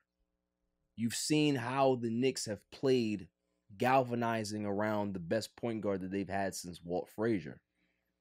They don't need Randle and his nonsense to be able to mess up what they have going on. They can literally put in, what's my man name? Obi? Obi. They can literally use Obi Toppin, and Obi Toppin would be a better piece to use because of how you can be able to utilize him. Especially in year 3. Especially in year 3, obviously, you know, he can stretch the floor. He's not a great rebounder, not really a great defender, but has the length, right? He can hit that 3 too. Yeah, he can definitely stretch the floor out. So for me, I think they're gonna have to find a way to utilize Randle in this series against the Heat. But I want to ask you, because you know you study the game of basketball. How do you feel that they're gonna be able to utilize him the right way? Few things. Him getting frustrated all the time, you're right about that. That is a problem. And that is something his teammates need to fix and reel him in. Yeah. Yo, bro, you can't turn to the ref every time something doesn't go your way. That's a lack of accountability, bro. You need to be better. You need to be sharper, help us win games. Forget all the text. But, Barry, playoff basketball, it slows down. People call timeouts. You come out, half-court sets. We could utilize Randle. You know, you got to catch it, face up, elbow jump shot, jab step, go around, bam, out of bio. So the Knicks do have that free-flowing offense, but sometimes the game slows down. Right. And you need to be able to take advantage of that one-on-one set. That's true. That's true. So you think that that's where his value is going to come in? For sure. And he's a good rebounder. He can play a part of the team game, like when they're defending and rebounding, getting out, athletic, big. You know, you kind of being a little harsh to start this segment, man. I am. I am. It made me question, am I watching the same Knicks game? Some of my man, bro. I'm not gonna listen, I'm a Lakers fan. I watched Julius Randle play. I seen him. He's the same player that we drafted. But he's the same guy. I said I became a Knicks fan at 37 years old. They are hold on. What you said? I just became a Knicks fan this year. Because these guys play hard each and every night. He respects it. I'll hug you, bro. After remind me of a hug. Yeah. Emmanuel quickly wilding, like. But you hear what you're saying. They play as a unit. Right. Randle, he's on the team, so obviously he has to appease to what's going on, but he doesn't fit that core of players. He may be good. He may be good, right? His numbers are good, but he doesn't fit what they do well. They don't. You don't. Throw me the alley, bro. Go ahead, brother. What you got? Yo. Look, Julius Randle was here when nobody else was here.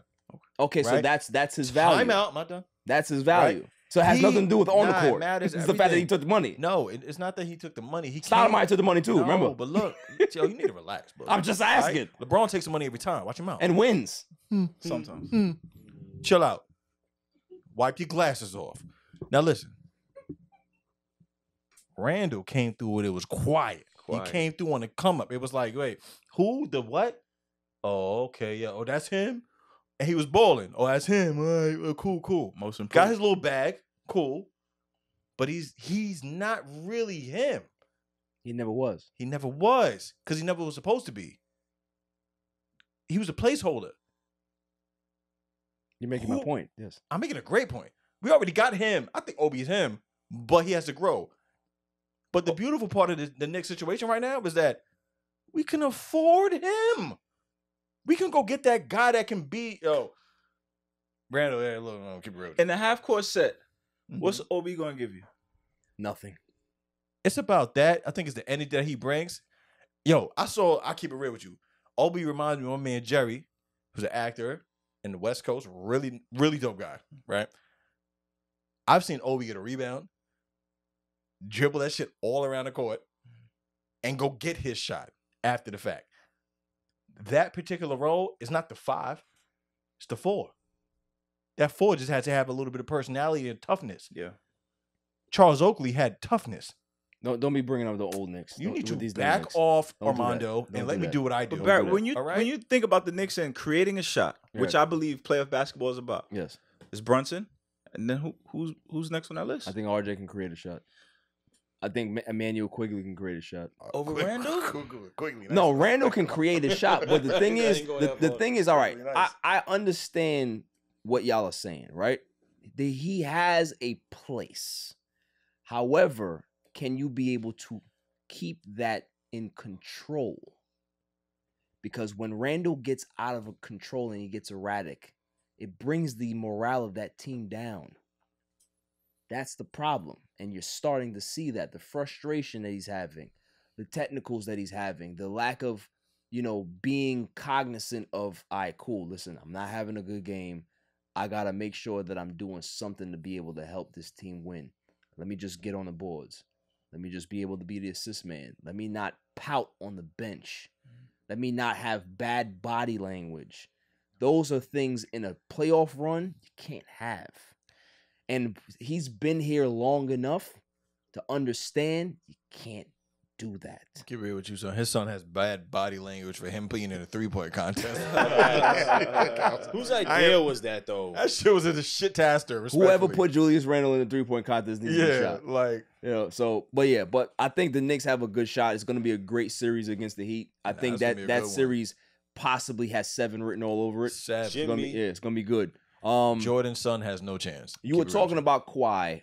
And I definitely want to get into that. I definitely want to segue into that before we get back into the playoffs.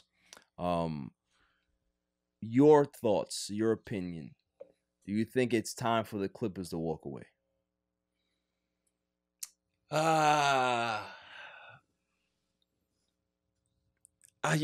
There's so much talent there. There's so much potential there that it's hard to say yes, but I would say yes. When you think about these organizations from a business and entertainment standpoint, you're selling everybody on we chasing the championship. And to get to the pinnacle and we can't rely on this guy again, that is demoralizing. Demoralizing, bro. You put everybody, you sitting out games, selling people on it's all about the championship. Right. And here we get here. You played KD tough in that first game. Think the Clippers got a shot. And then, like Stephen A says, we never even see him get injured. Just next day, he just shows up street clothes. Right. You can't continue to do that to a franchise, man. Yeah. Wait, time out. I just want you guys to know that these two maroons over here are contemplating their own way of bringing Kawhi to the New York Knicks for some reason. We just did a deal just now. It had nothing to do with you, bro. Go back to these dudes. If Kawhi comes to the Knicks, I'm giving back my Knicks fandom, man. Thank you. Wow. Thank you. You for the 4? This is why when you speak basketball to Knicks fans, it's the most frustrating thing in the world because you guys are retarded. Just lost. Here's a problem, bro. Y'all need to understand who the Knicks fans are, right? Idiots. Oh, we Knicks know. Fans, no. Knicks fans are the I got you. Hold on. Dummy. Yeah. That's what y'all are. Yo, Barry, you remember when he came from Toronto? Yes. Flying high. Yes. He owned that summer. Yes. He had a commercial in the low rider with the crown on the key. I'm the king of LA. Correct. He had a new sneaker deal, New Balance. Nobody was wearing those ugly joints, but yes. This is whack. Bro. What we got to show okay, for since then? You made that power move to get Paul George here. Yep. Draga. I'm gonna go ahead and break it down to you. That was his deal. I had broke it down. I had broke it down last week, and I had this guy in my DM, and he was like, "This is the silliest thing I've ever heard." I said, "Are you a Clippers fan?" Yes. Have a good day.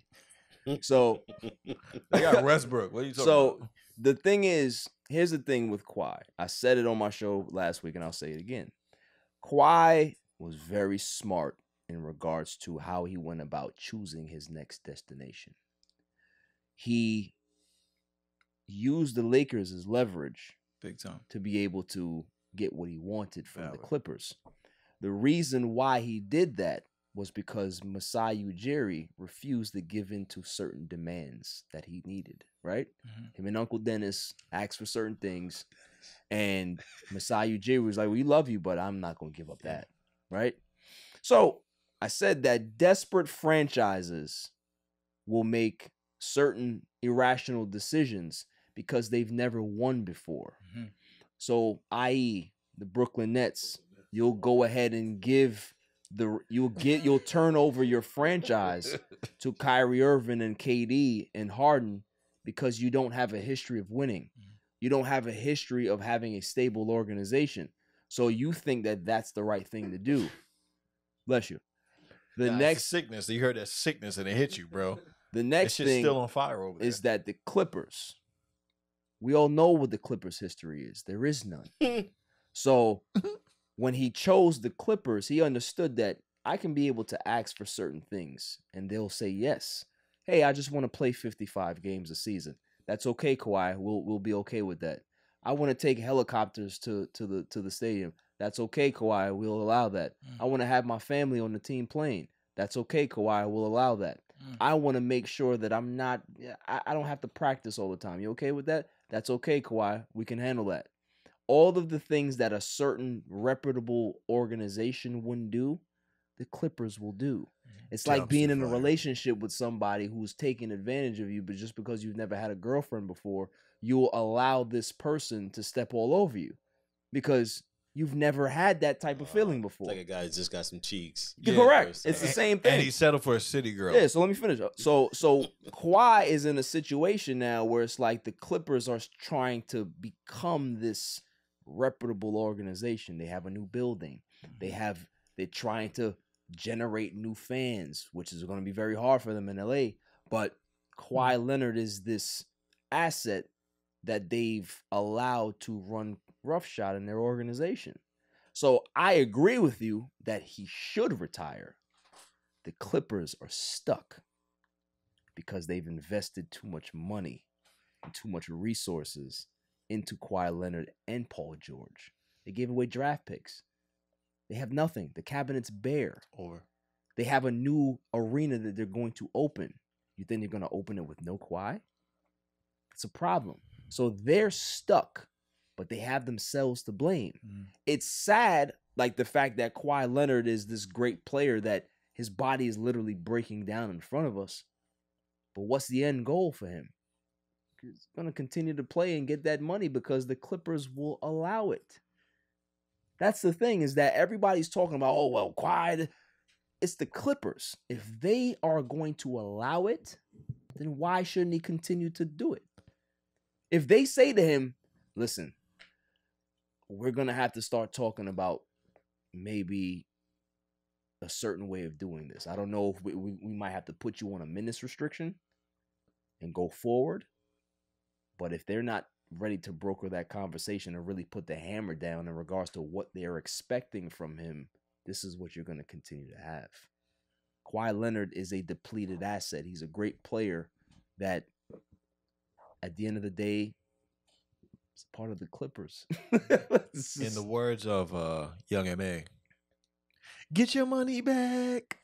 Because that shit ain't happening. So it's a sad situation, but the Clippers created this monster. They did. Oh, yeah.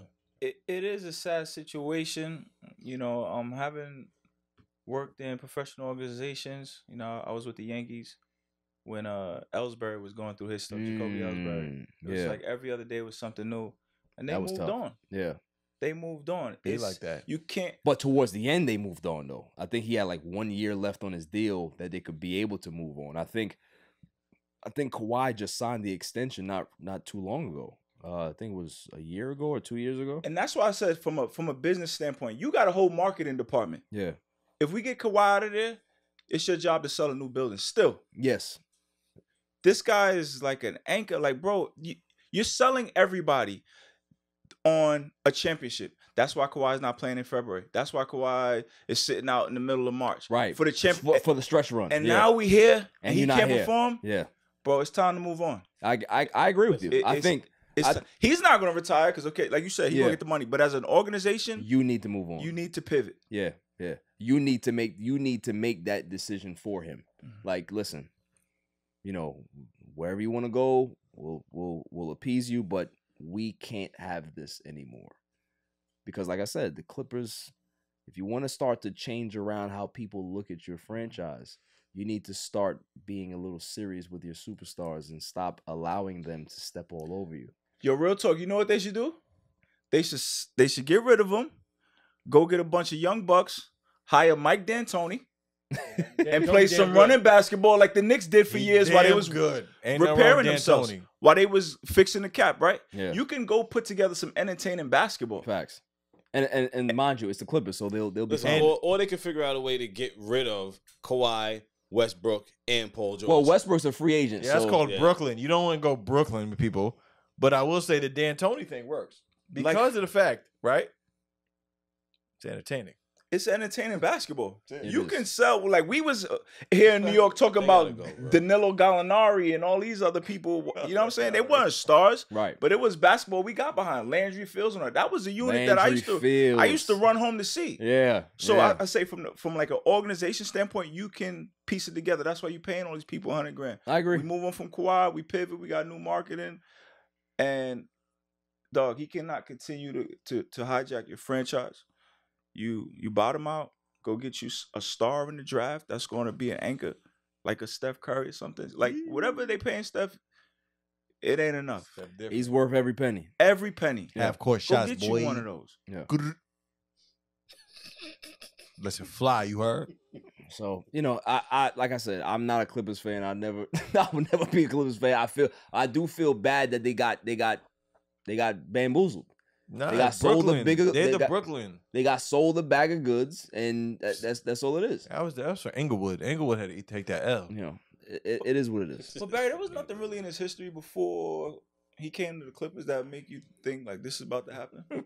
He just took Toronto to the chip, went through Embiid, went through Giannis. Like, I thought this dude was about to take over the league for 5 years. But to see, that's the thing is that he load managed in Toronto. It was a lucky. Keep it a band. It was a lucky shot, bro. Yo, bro, he played LeBron at the Spurs, like mano y mano, won that Finals MVP.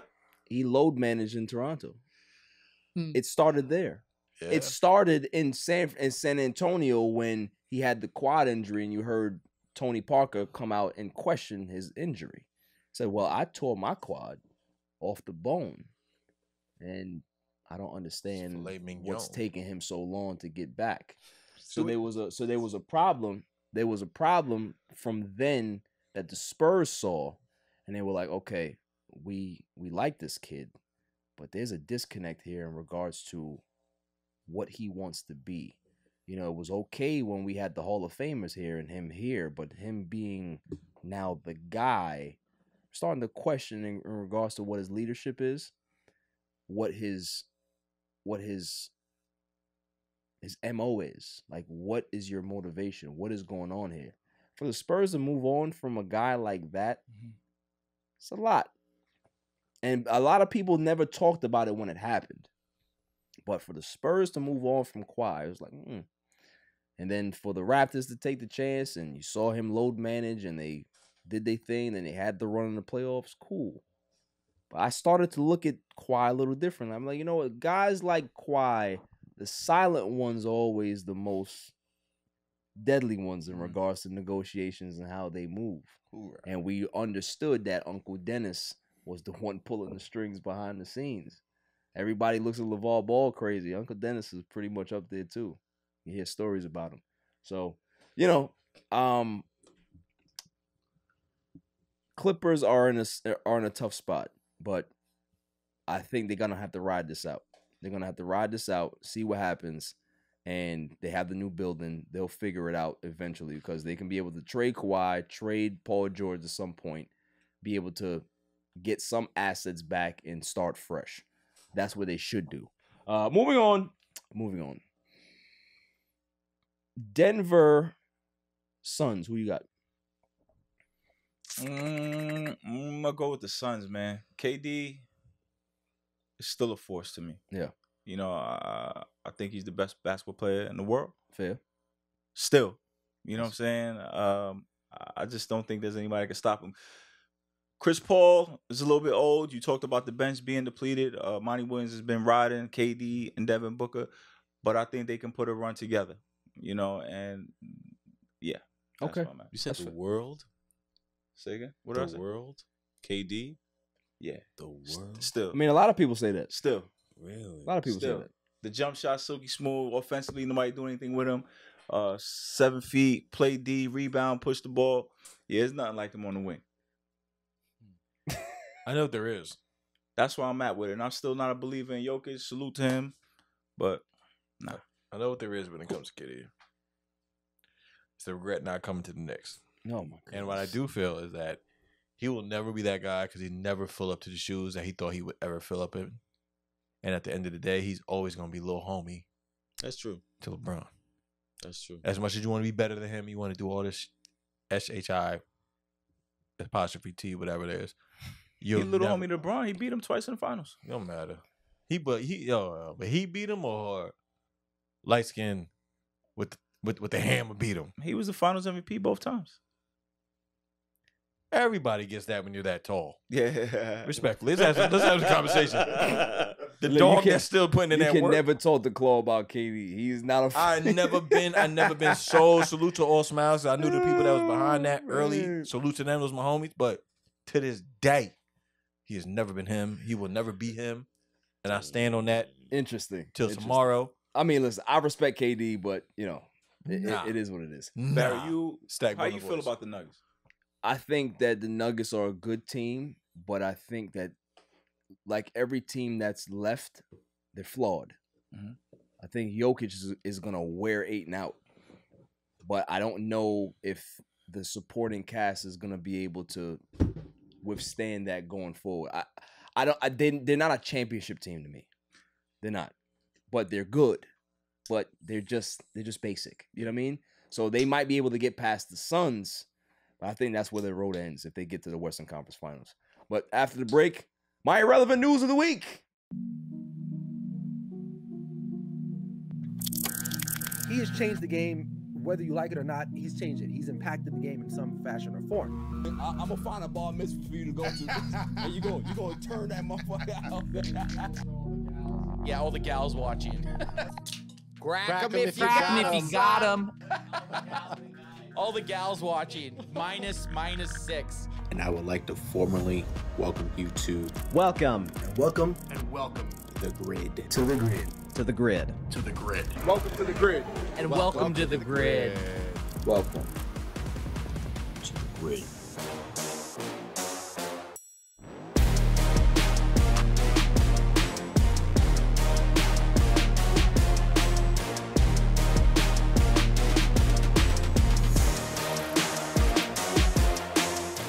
Welcome back, y'all. And it's time for my irrelevant news of the week. You got to be kidding me. I mean, how do you watch the... I mean, they stink. Every week it becomes my favorite segment. Yeah, here we go. You guys ready? Ready. Kid slashes his mom's tires to avoid going to school. Wow. Yo, listen. I never had the balls. Listen. That is a level of commitment. I gotta respect that kid before I go hold you. I can't respect it, bro. Why not? My mother will.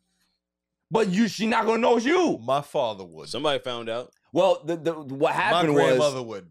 What happened was it's real. They have a camera. They have a what do you call it? A ring bell. Nah. So they saw him go out there, Dog tripping. climb down the steps, have the blade in his hand, and literally slash the tire. Oh, he ain't care. Yo, listen. Now, All right, let's. Can I play devil's advocate? You can go ahead and play that. What if he was getting bullied at school and he was told his parents, like, I don't really want to go to school today. You know, some kids could be a little ashamed to tell their parents things like this. That's a fair Maybe point. He was ashamed to go to school. That's a fair point. And he took it to drastic measures to mess up them tires. But then the stomach ache don't work anymore. Right, stomach ache don't work anymore. He might have used that too many times. Yo, you ruined the shit, bro. That shit not even funny no more, bro. I feel for the kid now. He might have used the stomach ache too many times, so he's like, I gotta step it up. This is for the kids. This is for the kids that gotta take the long way home. Facts. I feel you. Tyrone Scott, and then the kid they gotta take the long way home. We not talking about the other side of it, right? Is that he might have had a test that he failed or something that the teacher was gonna, there was some meeting that was supposed to happen. And he said, I gotta take matters in my own hands, man. Warzone Season 3 came out, and he was like, hey, I don't want to go home. I want to play a game. I want to play with my boys. Could be. I'm a streamer. But the fact that he got bagged on the ring bell, that to me, like as a parent, right? You see that in your ring bell, you see your son literally slash your tires. Like, I ain't gonna lie to you. Like, that's gonna give me a different feeling of my child. Like, I think my kid's a psychopath. Nah, you gotta at that point you gotta ask yourself, like, what would really make my child go to these levels to do this? But then I'm gonna go ahead and call the military school and send your ass back. You saw what happened in Chucky. Major pain, bro. Yeah, that's crazy. Man, that's a level of I don't feel safe in my own home now. First of all, where you get that knife from? You doing bullshit. The kitchen drawer? Probably not, because it was one of those box cut off the knee. It's one of those '80s joints. Oh no, nah, dog gotta get it. Yo, he ain't pull out no butterfly. Come on. Yeah, it was a not butterfly. The warrior. It was a butterfly. Wait. So you seen the video? He went flick, flick, flick, flick, flick. Nah, I'm capping right now, but he definitely slashed the tire, bro. He slashed the tire, bro. You gotta really put work in it. You really like. I'm afraid of that kid. Yes. Like, I agree. It's ridiculous. Yo, he hit. Slashing the tire is not. He legit had to stab it and then twist it. Pause. Stab it and drag it. Yeah. Nah, he's him. All of that to avoid Miss Johnson's science test. Like, come on. He did that to avoid. Like, who is this kid? What's up with you? What you really on, bro? He did that to avoid that ass whooping at lunch. Yeah, well, he caught an ass whooping at home. Hey, it may have been better to get it at home than get it at school. That's probably true. He gotta go, bro. Some of these white parents, they don't know how to put no hands on their kids. Go in the corner. Go timeout. Timeout. Timeout. I'm gonna drop you. No. What's the name did that? Leon Washington dropped him off in the hood when he was listening to 50 Cent. Right. Mop top. Get your ass in the car. Exactly. Where's Leon Washington? Where's that one from? That's Chappelle Show. Trading places. Yo, goodbye. Y'all ability to recall shows and movies. Oh no, we're horrible, bro. It's when you tainted make love. the Wanted reference, I'm like, yo, yeah, man, you see that? That bullet really did. Like this, right? It went, yeah, it's bad. And Morgan Freeman was like, all right, next one. Next one here. Utah teen loses his testicle in freak accident after bending down to grab golf ball. Wait, how did he lose his testicle? Yo, listen, that's crazy. All right, let's go into detail. So, wild story: a 16-year-old Utah boy experienced a freak accident during which he lost a testicle. It is reported that the insane incident that left the teen without a ball happened while he was bending down to grab a golf ball. According to a case study published from the journal Urology Case Reports, the teen had one of his testicles retract inside of him while he reached down to retrieve the ball. So something snapped. Out of here. Was out of here. Not even funny. Well, no, that's like that's like pretty much the same thing that happened like if you tear a tendon. Like your Achilles. That's right. bad. No. It'll start to retract. Yeah. No, it ruined his life. Doesn't ruin his life. I think he pull it back down, bro. He's fucking Lance Armstrong right now. Ain't nothing wrong with that. Lance Armstrong's the GOAT. Lance Armstrong's a cheater. And one the ball. Yo, how did he discover it though? He just like, yo, I don't feel right. Gotta be maybe, but honestly, like it's right. It's probably it's probably like when you tear the Achilles. Like you can literally feel the.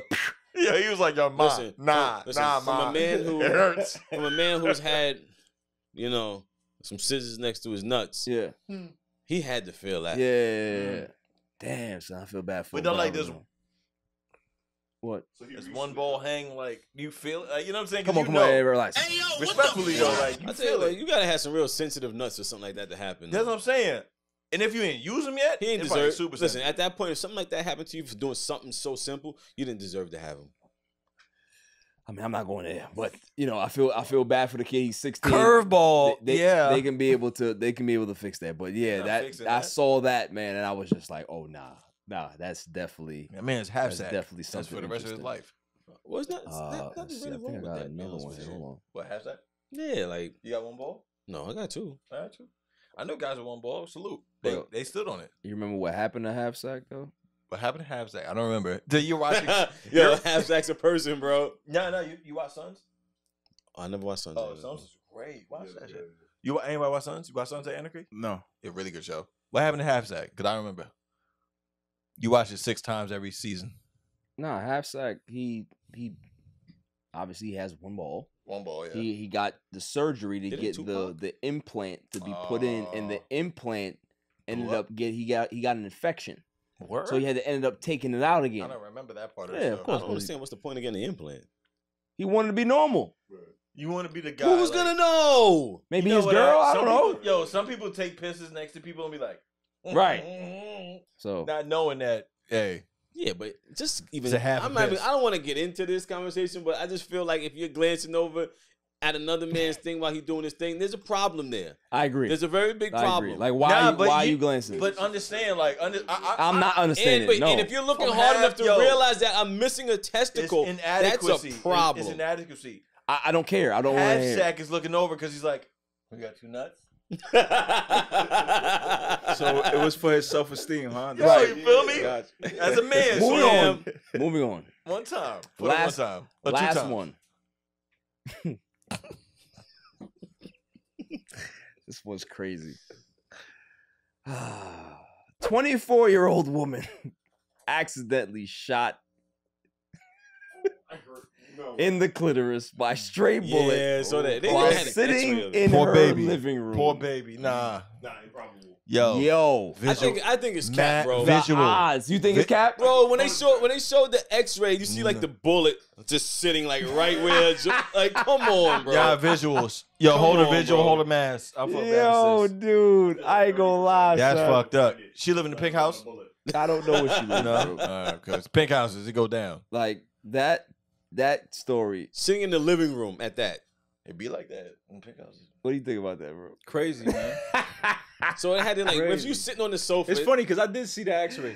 It's like right there. It's right there. Is it there? Like yeah, bro, it's right there. We don't know how the lines run and the conductivity and all that shit runs. So. Well, listen. Here's my thing. If you're sitting down, your legs are like this. So was she facing the window and it came and just went direct? She was doing yoga. Through the AC, right? You know, because AC, and the thing is, like, if depending on what height she was, it still has to go through the wall, which is gonna slow down the all right, Matlock. You know, I'm just saying, if she's sitting on a couch, it may have to go through the arm of the sofa to get there, through her hip. Like, how does that happen? Fucking Roger Predactor.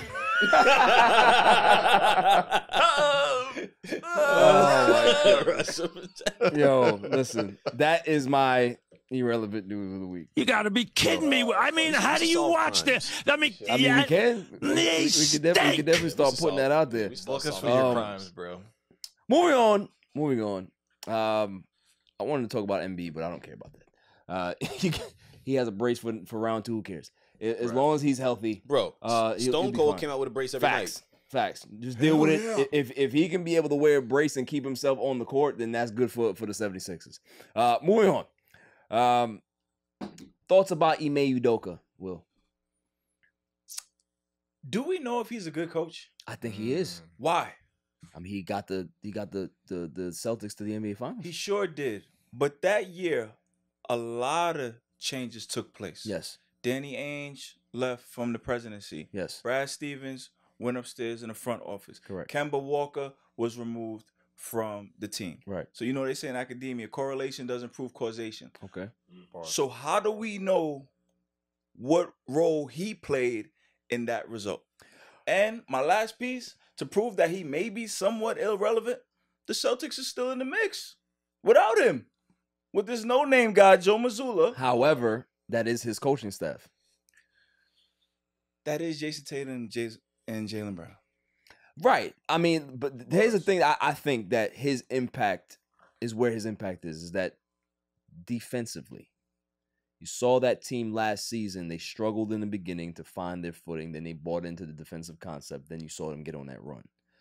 I think with Joe Mazzulla there, that coaching staff that's still in place for what he put in there, they still preach those same fundamentals, those same strategies, right? So they're always going to be a good team.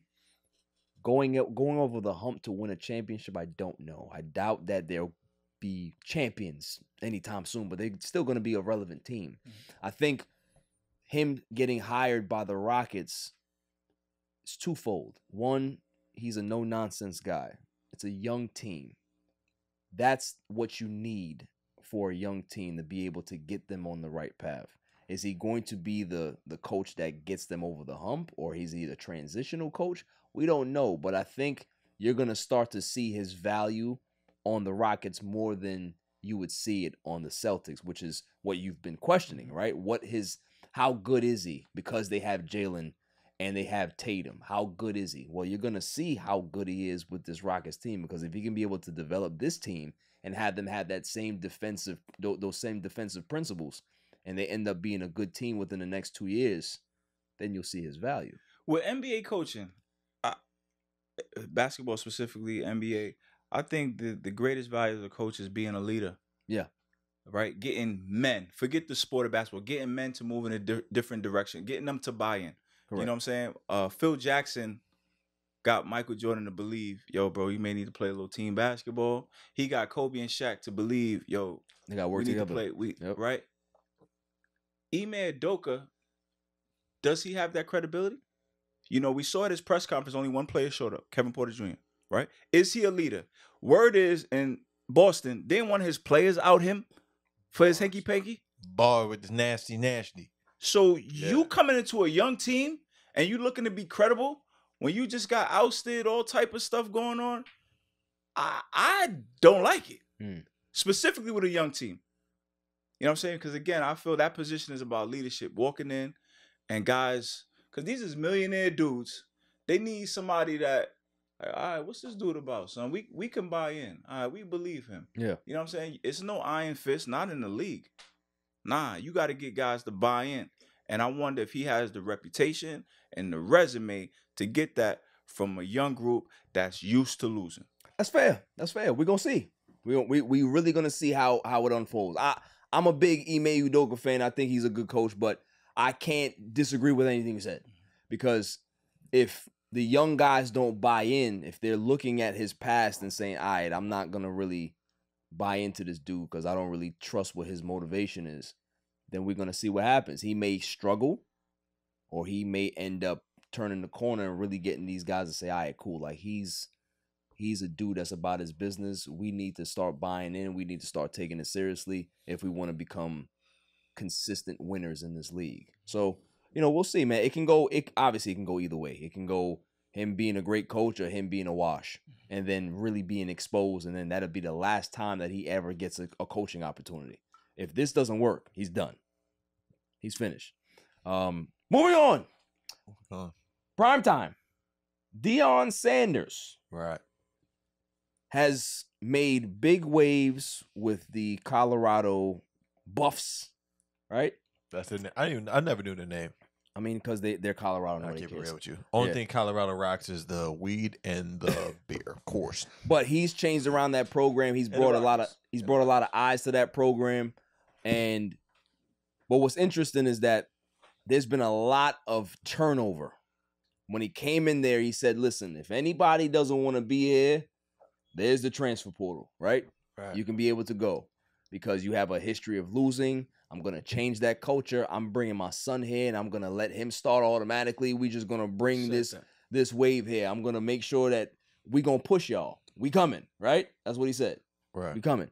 So there has been, like, I think 18 players that has left the team. Damn. That's a lot of turnover. Now, I want to ask you in regards to you saying that coach should be a motivator. Coach should be somebody who can be able to get these guys to buy in, to be able to better their lives, not as athletes only, but as men. I think Deion Sanders does that, but is his style too harsh for the masses, right? Because obviously, I think being a good coach is being able to get through to every type of player. You got to figure out a way. But if you're seeing a mass exodus like this, does that say more about the player or does that say more about the coach? I think that says more about the player. Bars. You know, I think Deion is doing the right thing. He walked in the door, as you mentioned. Yo, y'all might want to check out that transfer portal because I'm bringing my people in. Facts. Right? Sucker. You guys have been losing. I'm coming in here and I'm setting a new standard. I was reading a book recently by Merle Code, who was an Adidas executive who got caught up in the NCAA sting years ago. And he talked about when he was playing college basketball, a new coach came in, Rick Barnes. Rick Barnes was kind of prominent in NCAA basketball. He tried to get guys to quit because I need to free up that scholarship. Right. So I could bring in more guys. So, Deion, yo, this is the standard. You brothers ain't meeting it. They leaving. Yeah, I agree with you. Yeah, go ahead. I was gonna tap in. You got something? Yeah, well, the difference is, look at the record last season. What they win, Look at the record over the last 5 seasons. What they win, like 1 or 2 games last season. Trash. Like at that point, if you don't have the determination to say, you know what, I'm gonna stay here and gut it out, work my ass off to earn my spot. Damn then right. at that point, we don't want you anyway. Right. I agree. And also too, with the light that Deion's getting, comes with the up in the tier. This ain't the last stop for him. He's going to NFL. I don't think he wants to. Let me keep it real with you. He's going to NFL. I don't think he's He's gonna go. I don't think he is. There's a difference between motivating kids, right, and motivating grown-ass men with bags. I get you. The bag. He's getting the bag in college. It's gonna be the bag. Actually, though. college coaches get paid more than him. Salute. It's a thing though. You know what I'm saying? Yeah, I did this on this level, but if you got both nuts, pause. Like somebody else might not. You're gonna go up. Yeah, you want more. You're gonna want to take that same energy to the next level. I think he can go up in college. He doesn't have to stay at Colorado. I think he he's can gonna go up somewhere else that's more. He has to show the fortitude. Yeah, at the NFL level. But what I'm saying is that where we don't tolerate certain shit, and you need to understand. We'll take something because that's where the world's going. Claude, think about it. Nick Saban is the greatest college coach of all time. Right. Nick Saban went to the NFL and failed and went back to college. Some guys, some guys don't need to go to the NFL to succeed. Salute. Like the NFL is not the end all be all for a coach. Deion had that though. Deion was a player. He had that. So you're always gonna have a taste of that. His As a situation, player. yeah, his situation is different. He had a taste of that. As Now, a player, who doesn't want a double-edged sword? Pause.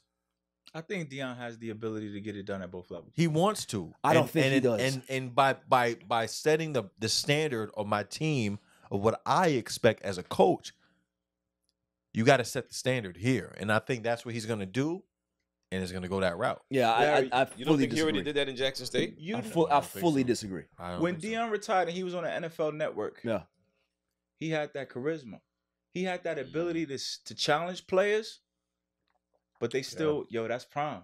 You know what I'm saying? A lot of these guys get on TV like Kendrick Perkins, and they just lose their mind. Checked out. Yeah, bro. Like drinking what? What was you drinking? Shit that nobody would drink. He was Like, like, y'all let him know. Shannon Sharp with the whole like the Scully, not even a Dewey, like the Scully and the cigar and the Henny. That's crazy, but it works for him. You know what I'm saying? You got to have tears of that because you know what? At the end of the day, that's somebody's old head. Yeah. You got to look at somebody's old head to be like, you know what? I look at you, big homie. I look at you, Unc. I got to respect you. I think that's what Deion's giving right now with that level. And we're trickling down. You got to always trickle down. He has to get to that level because for him right now, it ain't never on a college level. It might be working right now. He has to get to the level of what he got.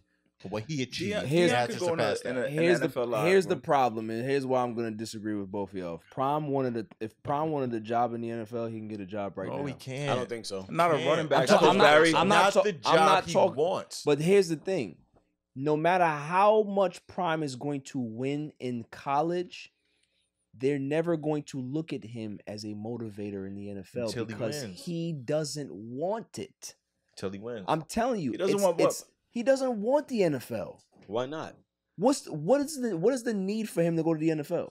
What's the need for him to go to college? There's all type of rules at NCAA. If he wanted to stay in the NFL, he would have stayed on TV. He would have stayed around the NFL. He went to high school, to division, to the whatchamacallit, the black colleges. This is stepping stones to where he wants to be. He wants to stay in college, Barry, please. bro. Nah, bro. So you know what? I think it's- Power for a head coach. Let me finish.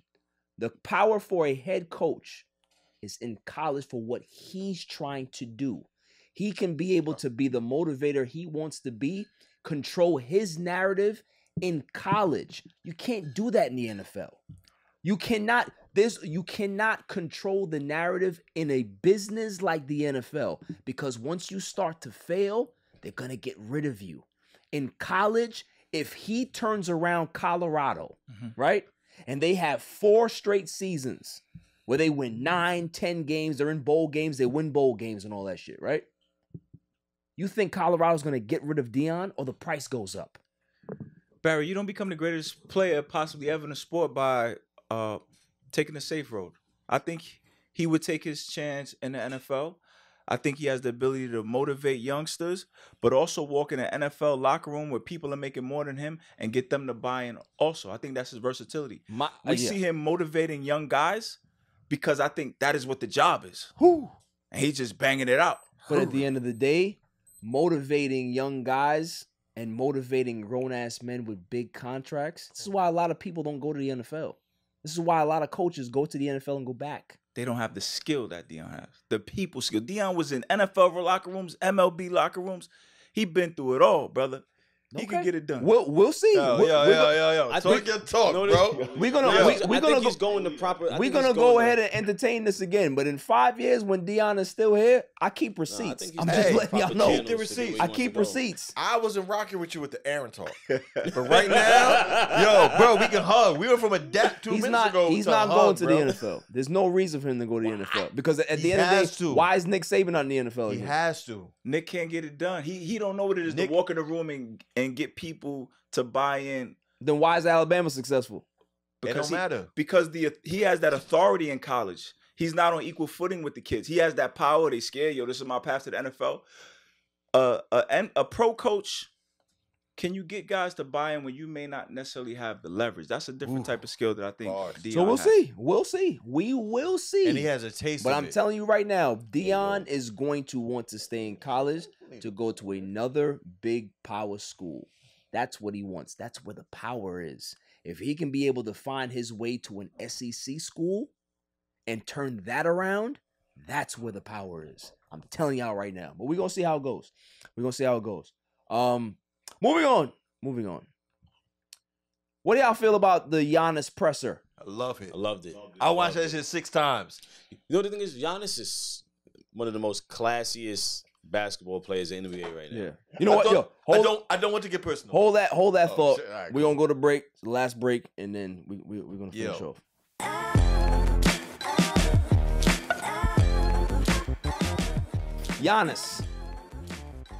Giannis, everybody here think that Giannis did a great thing in regards to putting that reporter in her place. Not everybody. What's your thoughts? I need to hear it. How you feel? I need to hear it. I love opposition. I thought the reporter asked a fair question. Yeah. Giannis, would you consider this year a failure for the Milwaukee Bucks? Right. He didn't ask if Giannis is a failure in life. Okay. Do you consider this year a failure for the Bucks? When you set out in the beginning of the year, you looked at your teammates, you had your goals. Did you guys fail? And I think as the number 1 seed, you did. You know what I'm saying? Last year, it was first year after you guys won the championship. Chris Middleton was injured. Right. So now that you had all your pieces together, you the number 1 seed. Giannis, do you view this year as a failure? And this is the second time in what, 3 years or 4 years that they lost to the Heat? Yeah. That is a fair question. Right. He said there's steps to success. Indeed, when you're trying to break through, you broke through in 2021. Right. right? You talk about Michael Jordan. He played 19 years. He only won 6 chips with all those other years of failure. No. But when he broke through and won that chip and got past the Pistons, he went on a run. Now, if you would ask Mike after that second year, if they lost, hey, would you consider this a failure? You got your coach, you got your sidekick, Scottie Pippen. He probably say, yeah, this is a failure. You know what I'm saying? So it's weird that he pivoted to that thing about life. And Giannis, you are not a failure, son, at life. But this year, and my last piece, you gotta hold that. Pat Riley, isn't he the one that said, yo, there's winning and then there's misery? So the reporter asked a fair question, Giannis, in your mind, the leader, the #1 seed, the champion, you know what I'm saying? You in your prime, you got all your guys, you fell to the 8th seed. Is it a failure? That is more than a fair question. You know what? When I listen to his reply, it makes perfect sense. That was pretty good. Because you know what? I guess until he explained it that way, I was looking at it, and now I look at it in my mind as a stupid way. I look at it as like, oh, everybody gets a fucking trophy. Meanwhile, everybody doesn't get a trophy. Everybody's not a winner. There has to be a loser for there to be a winner. Okay. You know? So I get it, but I still, the way Giannis articulated his words, I get it. You know, but I think, and you know, you put it very eloquently, Will. You're pretty good at that. I'm not gonna lie to you. But the thing is, what I took away from that is every so often when we get good teams, we always hear that question asked. Is it a championship or bust? Is it this or bust? Is it you have to get to a certain point or bust? Now, this is sports. Anything can happen. There's certain things that go on within a season that I think what he was trying to say to the reporters that the journey, the process of becoming a champion is there's steps to it. There's levels to it. So for them to be the #1 seed this year, there's a step or a process that they have to get over to probably get back to where they need to be. Maybe they weren't as good as the team that won the championship in 21. Maybe there's something that's missing that they have to now learn from and take a step back and then move on and improve from that, right? So I think that's the angle that he was taking, is that there is never failures in regards to the process of trying to attain a championship, right?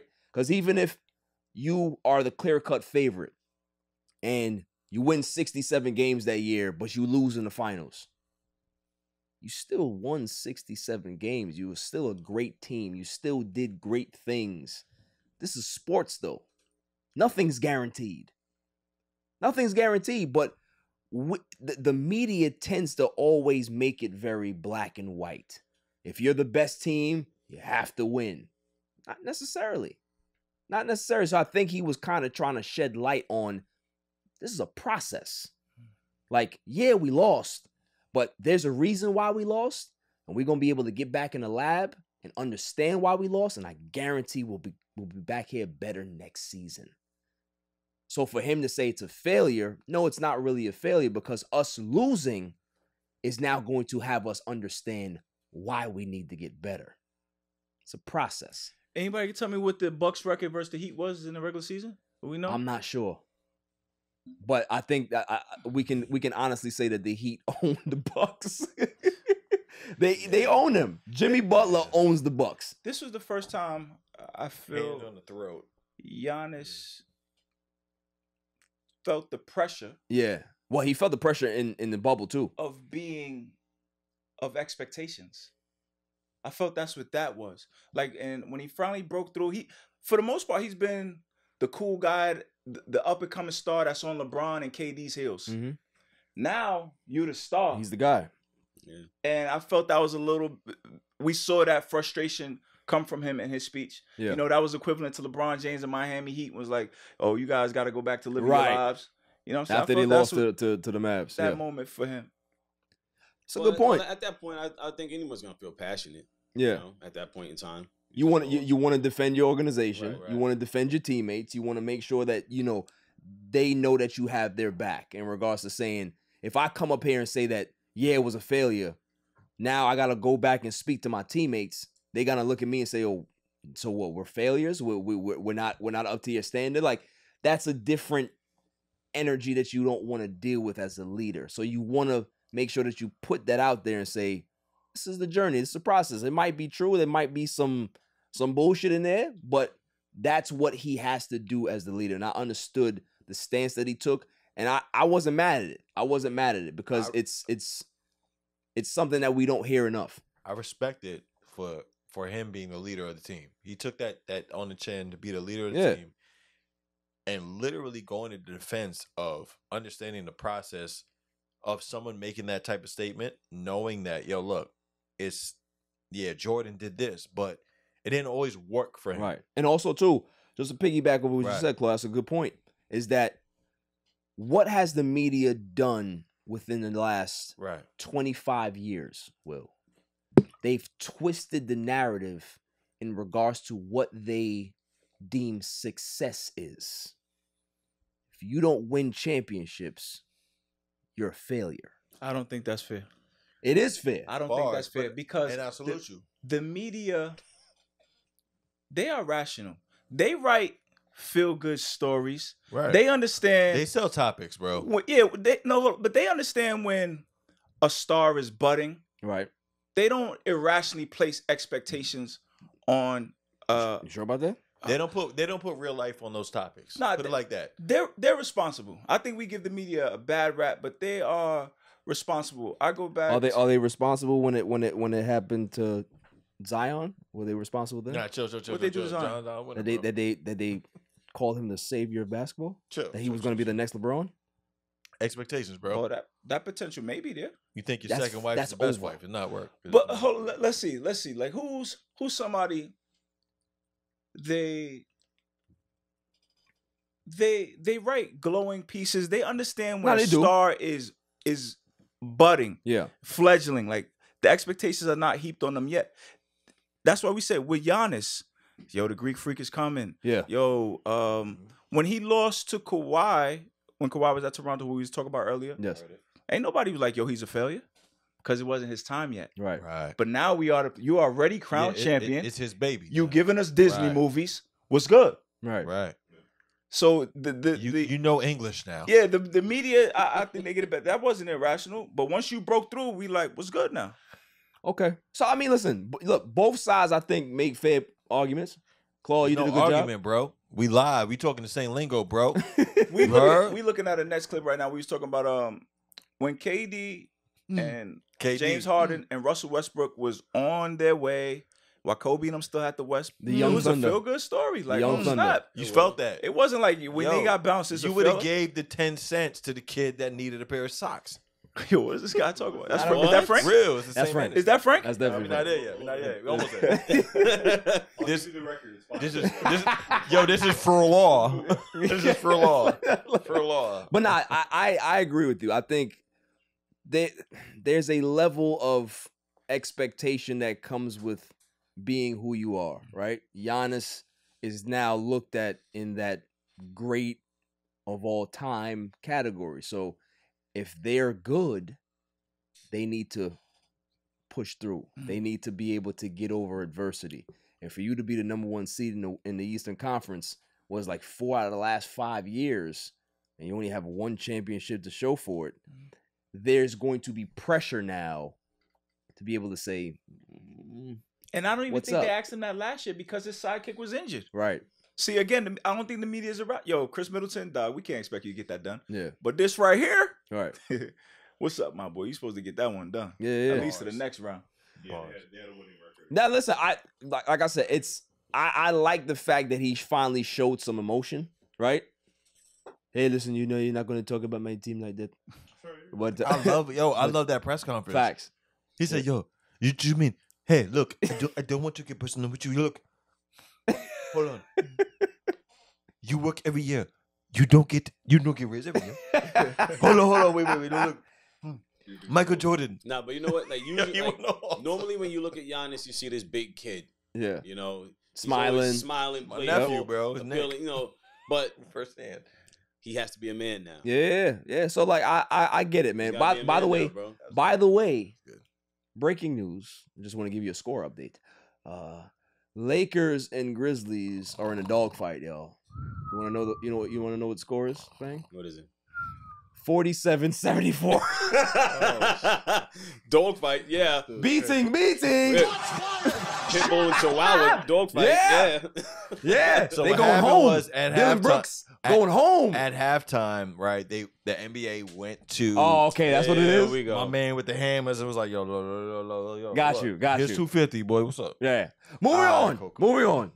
To the greatest segment on the planet, Dummy of the Week. Dummy. Yeah. Every week I go around the room and I ask, who is the Dummy of the Week? Go, you got Zach Wilson. Yo, this man giggled. Zach Wilson. Bro, he giggled. Zach Wilson is your dummy. Explain. Yeah. Yo, Zach Wilson literally said in December, it's like, yeah, any guy they bring in as a veteran, I'm gonna make his life hell in practice. He said that? He did say Aaron that. Rodgers came back this week and said, well, Zach Wilson, I'm gonna make your life heaven off the bench. But yo, what's crazy is that he had a press conference and he walked it back. He was like, yeah, it's gonna be good to sit on the bench for 2 years and learn. Here's the thing. Shut the fuck up and take the opportunity. Because at the end of the day, you ain't got no choice. Yeah, you need to sit down and relax, Yeah. my boy. Yeah. You're learning from the guy you base yourself off of. Facts. Throwing off one leg. Yeah. Yeah. So Zach Wilson, he definitely gets the dummy. Yeah. Fang, we got We got 2 again. 2 drink minimum. Go ahead. No, Number 1, Eric Adams. Oh my goodness. Would you leave the mayor alone? I ain't gonna like him, man. Fuck Eric Adams and his whole crew as a staff, a record label. Okay, well, what did they do? What happened? Yo, I'm tired of wasting our fucking money on these migrants, bro. Yo, they're predicting they're gonna spend $2 million this year on migrants, where it costs $380 a day per migrant. Currently, we have almost 40,000 migrants. You do the math. You could be taking care of our own people that live here. Meanwhile, you're taking care of these motherfuckers. Let them go back to where they came from. Listen, and if they ain't happy with it, go back to where the fuck you came from. You came here looking for shit. We ain't tell you to come here. You showed up. You don't like it? Go home. You ready for number 2? That's the whole segue.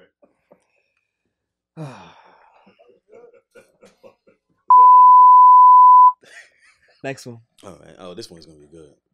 This one's gonna be good. All right. I can't like this. Just can't like this. All right. I just want to throw you 2 in the The garbage. second dummy goes to San Francisco Fire Commissioner Don Carmignali, whatever the hell his name is.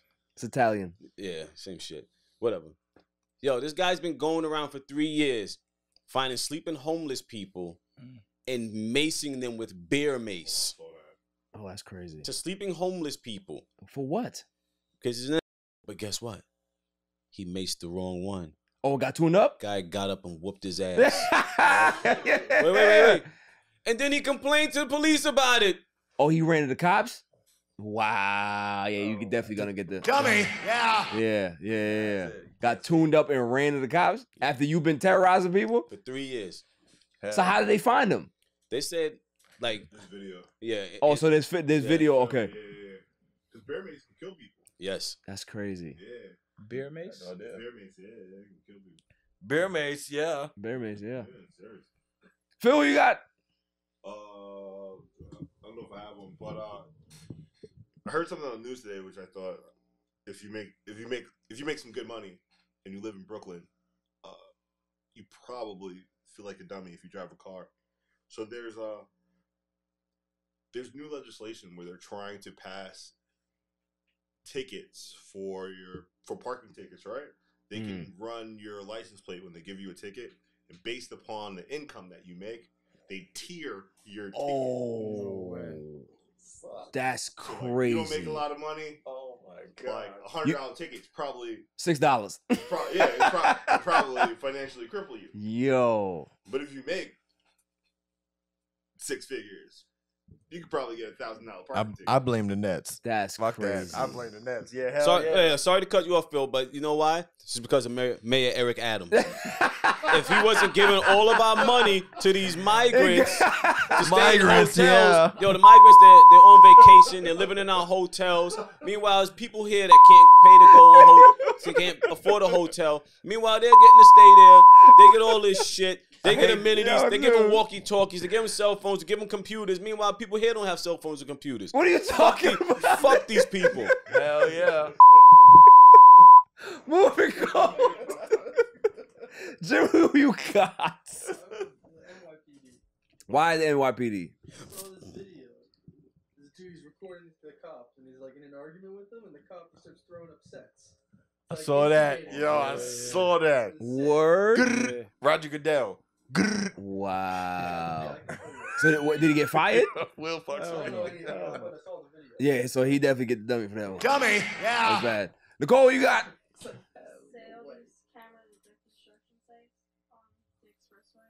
Oh, yeah.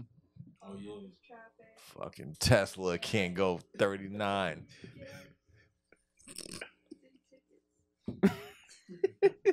Now, is this just in the work zones? Yeah, I'll be honest with you, I'm for that. As a fellow, But then Eric Adams put that in. Oh, shots! Eric Adams. No. Hey, can't say that. Well, that's a safety thing. Oh, so that's okay. Well, it's. So you gonna give? You gonna give Miss Flowers? No. Fuck Eric Adams. Damn. Thank you for the DOT for implementing. What's her name? Hodgson or something like that. Rotzenberger. What's her name? Interesting. She's good. Will, who you got? Do you have a dummy of the week? Nah, bro, you ain't give me homework for the pod. I ain't know. I got a dummy for you. I ain't know. It's a cat named Tiggy. Right? That's your dummy. A cat named Tiggy that doesn't know how to chill out, that needs to be spayed, that attacks paper towel, that runs around and makes noises above our heads as we're trying to pod. Goddamn right. Yeah, I mean, it's a good one. Anybody in the Green Bay Packers that didn't like Aaron Rodgers and the fact they came to the Jets, we figured it out. That's it. And that's what you wanted to say this whole time, but I know I speak for you, brother. My man. Well, I like you, brother. All You're of those cool, are good. brother. Will don't need a dummy of the week. It's fine. I have one. I only have one. You had two. You always have two and this and that or whatever. May I have the drum roll, please? And the winner for dummy of the week, Will Levis. Will Levis gets my Dummy. Yeah. Will Levis is my yes. Yeah, of course he's gonna get it because you don't know the history. You don't know the backstory. I saw what I saw, man. Will Levis. That should look good, man. Will Levis rose to fame by doing social media stuff. Okay. Right? Lifting food or whatever it is. He puts mayonnaise in his coffee. He does a whole bunch of Mayonnaise crazy is nonsense. disgusting, by the way. Right? Thinks very highly of himself. Egomaniac. Well, guess what happened to Will Levis on draft night? He said that prior to draft night that if they invite you to be in the green room, that you're supposed to get picked high. So I expect to get picked high. Well, Will Levis was there, and the only thing that he had to look forward to was his nice, attractive girlfriend to look at, right? That's it, because he didn't get drafted. I forgot her name. It's like W or something like that. We don't care what her name is, but she looks good. Yo, she looks with nice. the red. But the thing is, for him to have this big wave of support, and they had this ticker of the whole night, right? So it said his percentage of getting drafted, right? So it went from like 80% to by the end of the first round, it was 0.01. Will Levy, please. Oh man. Yo, bro, But it was so funny to see it unravel. But he didn't show up. No, of course not. He didn't show up to round 2. Of course not. He He's didn't smart. show up. But where did he go? Where did he go? He went to the Tennessee Titans. He got drafted to the Titans. I mean, listen, Ryan. What's his name? What's the guy's? Ryan Tannehill. Yeah, whatever. Who am I cares? He's the guy. He's over there. Like But he's God. but the fact that he would go through this process and fail that way. I mean, ESPN set him up for failure. That it was foul. I ain't gonna lie to you, bro. Like for them to put that percentage thing there, but yo, and then it just continued to drop as the night went on. Barry, you my man. It was bad. And then the time that he took, yo, he had 2 joints next to him, and nobody knew who was the joint. And that what got him more stock. So the fact that once that story broke, everybody was like, "Yeah, we'll take."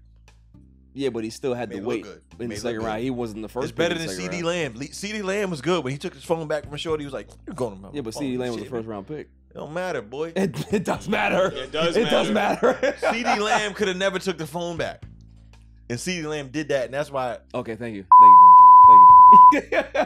Because I don't know where you're going. So yeah, Will Levis, you're the dummy, big winner. Obviously, you got the girlfriend. That's good. Your game is bad. You putting mayonnaise in your coffee's bad. I don't even know how that tastes. Nuts. I don't even know how that tastes. That's crazy. Nuts. But you're a winner for Dummy of the Week. That's all for the show, Will. I appreciate you coming through, my man. This was fun. You know, you dropped a lot of knowledge today.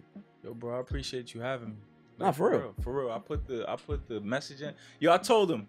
Cause I do a podcast too. Yo, I hate when people ask me to be a guest on my podcast. Yo, we frown upon that. I really hate that. If I want you to guest, I got my antennas. Yo, up. you're lucky you're cool because we would not fuck with you. But I had this event. Yo, as I'm texting Barry, I'm like, yo, don't be that guy. Barry, I want to be on your show and like just then look at my phone. Nah, man, we would have curved your whole shit. Cool. Straight up. It worked out, man. You're a good dude. You know what I'm saying? You got a good podcast. We gonna bring you back. Actually, you got good energy. Good, you know, you have a good message. Like Skip wasn't BSing when he said what he said on his show. That's dope. Like I think you know, you gotta keep grinding, keep pushing. This shit ain't easy. You know what I'm saying? And it's a lot of frustrating days, but there's also a lot of rewarding days too when you see the fruits of your labor start to materialize, right? Like you start to see the increase, the wave, the support, the views, or whatever it is. And even if you have 5 or 6 views, that's not the goal right now. It's about getting consistent, making sure that your show looks good. The fact that you can be able to go in and out of your segments. The fact that you can be able to hold somebody's attention for more than 5 minutes. That's a skill, and you have that ability. I watch your show. You know what I'm saying? And you have the ability to be able to speak and have segments where they're very thoughtful, they're thought out, they're insightful. You give flowers to people. All of those things, bro. So salute to you. That's love, bro. Appreciate that. You know what I'm saying? Claw, what is your kind word of the week? All right, let me break this down to you clear and precisely. I've been a long way away, but I'm back now. And I'll tell you right now, and I mean it when I say it, you could be Giannis or you could be Patrick Mahomes, and either way it's gonna work out the way it needs to, because you could SMD one way or another. That's how I feel. Wait, what? That's how I feel. I don't know. Patrick Mahomes went out there at the top of the draft with the trophy in the city that he needed to do it in, and he did it. Giannis can't do that this year. He had to have a press conference shrugging his shoulders like he was a New York City cab driver. He could SMD. I don't care, bro. Fuck out. Fang, what are Fang's thoughts? This is the new segment we have. Fang's thoughts. He needs a beer. I got one for you. Yes. All right. So, Michael Jordan retired from basketball, right? Yes. But you still look at him as one of the greats. Yes. So, in my opinion, if you a hoe from the hood and you reformed, you still a hoe from the hood. Hey. Hey. I like that. Do the big head bounce. I ain't gonna lie. That's a good message. Hey. That's a good message. Listen, man, this was a great pod. Everybody's great. Jimmy the super intern, Phil, appreciate you. Nicole on the ones and twos, a solid assassin. Till next week, stay safe, stay cool. Peace. My son is the champ, so get over it.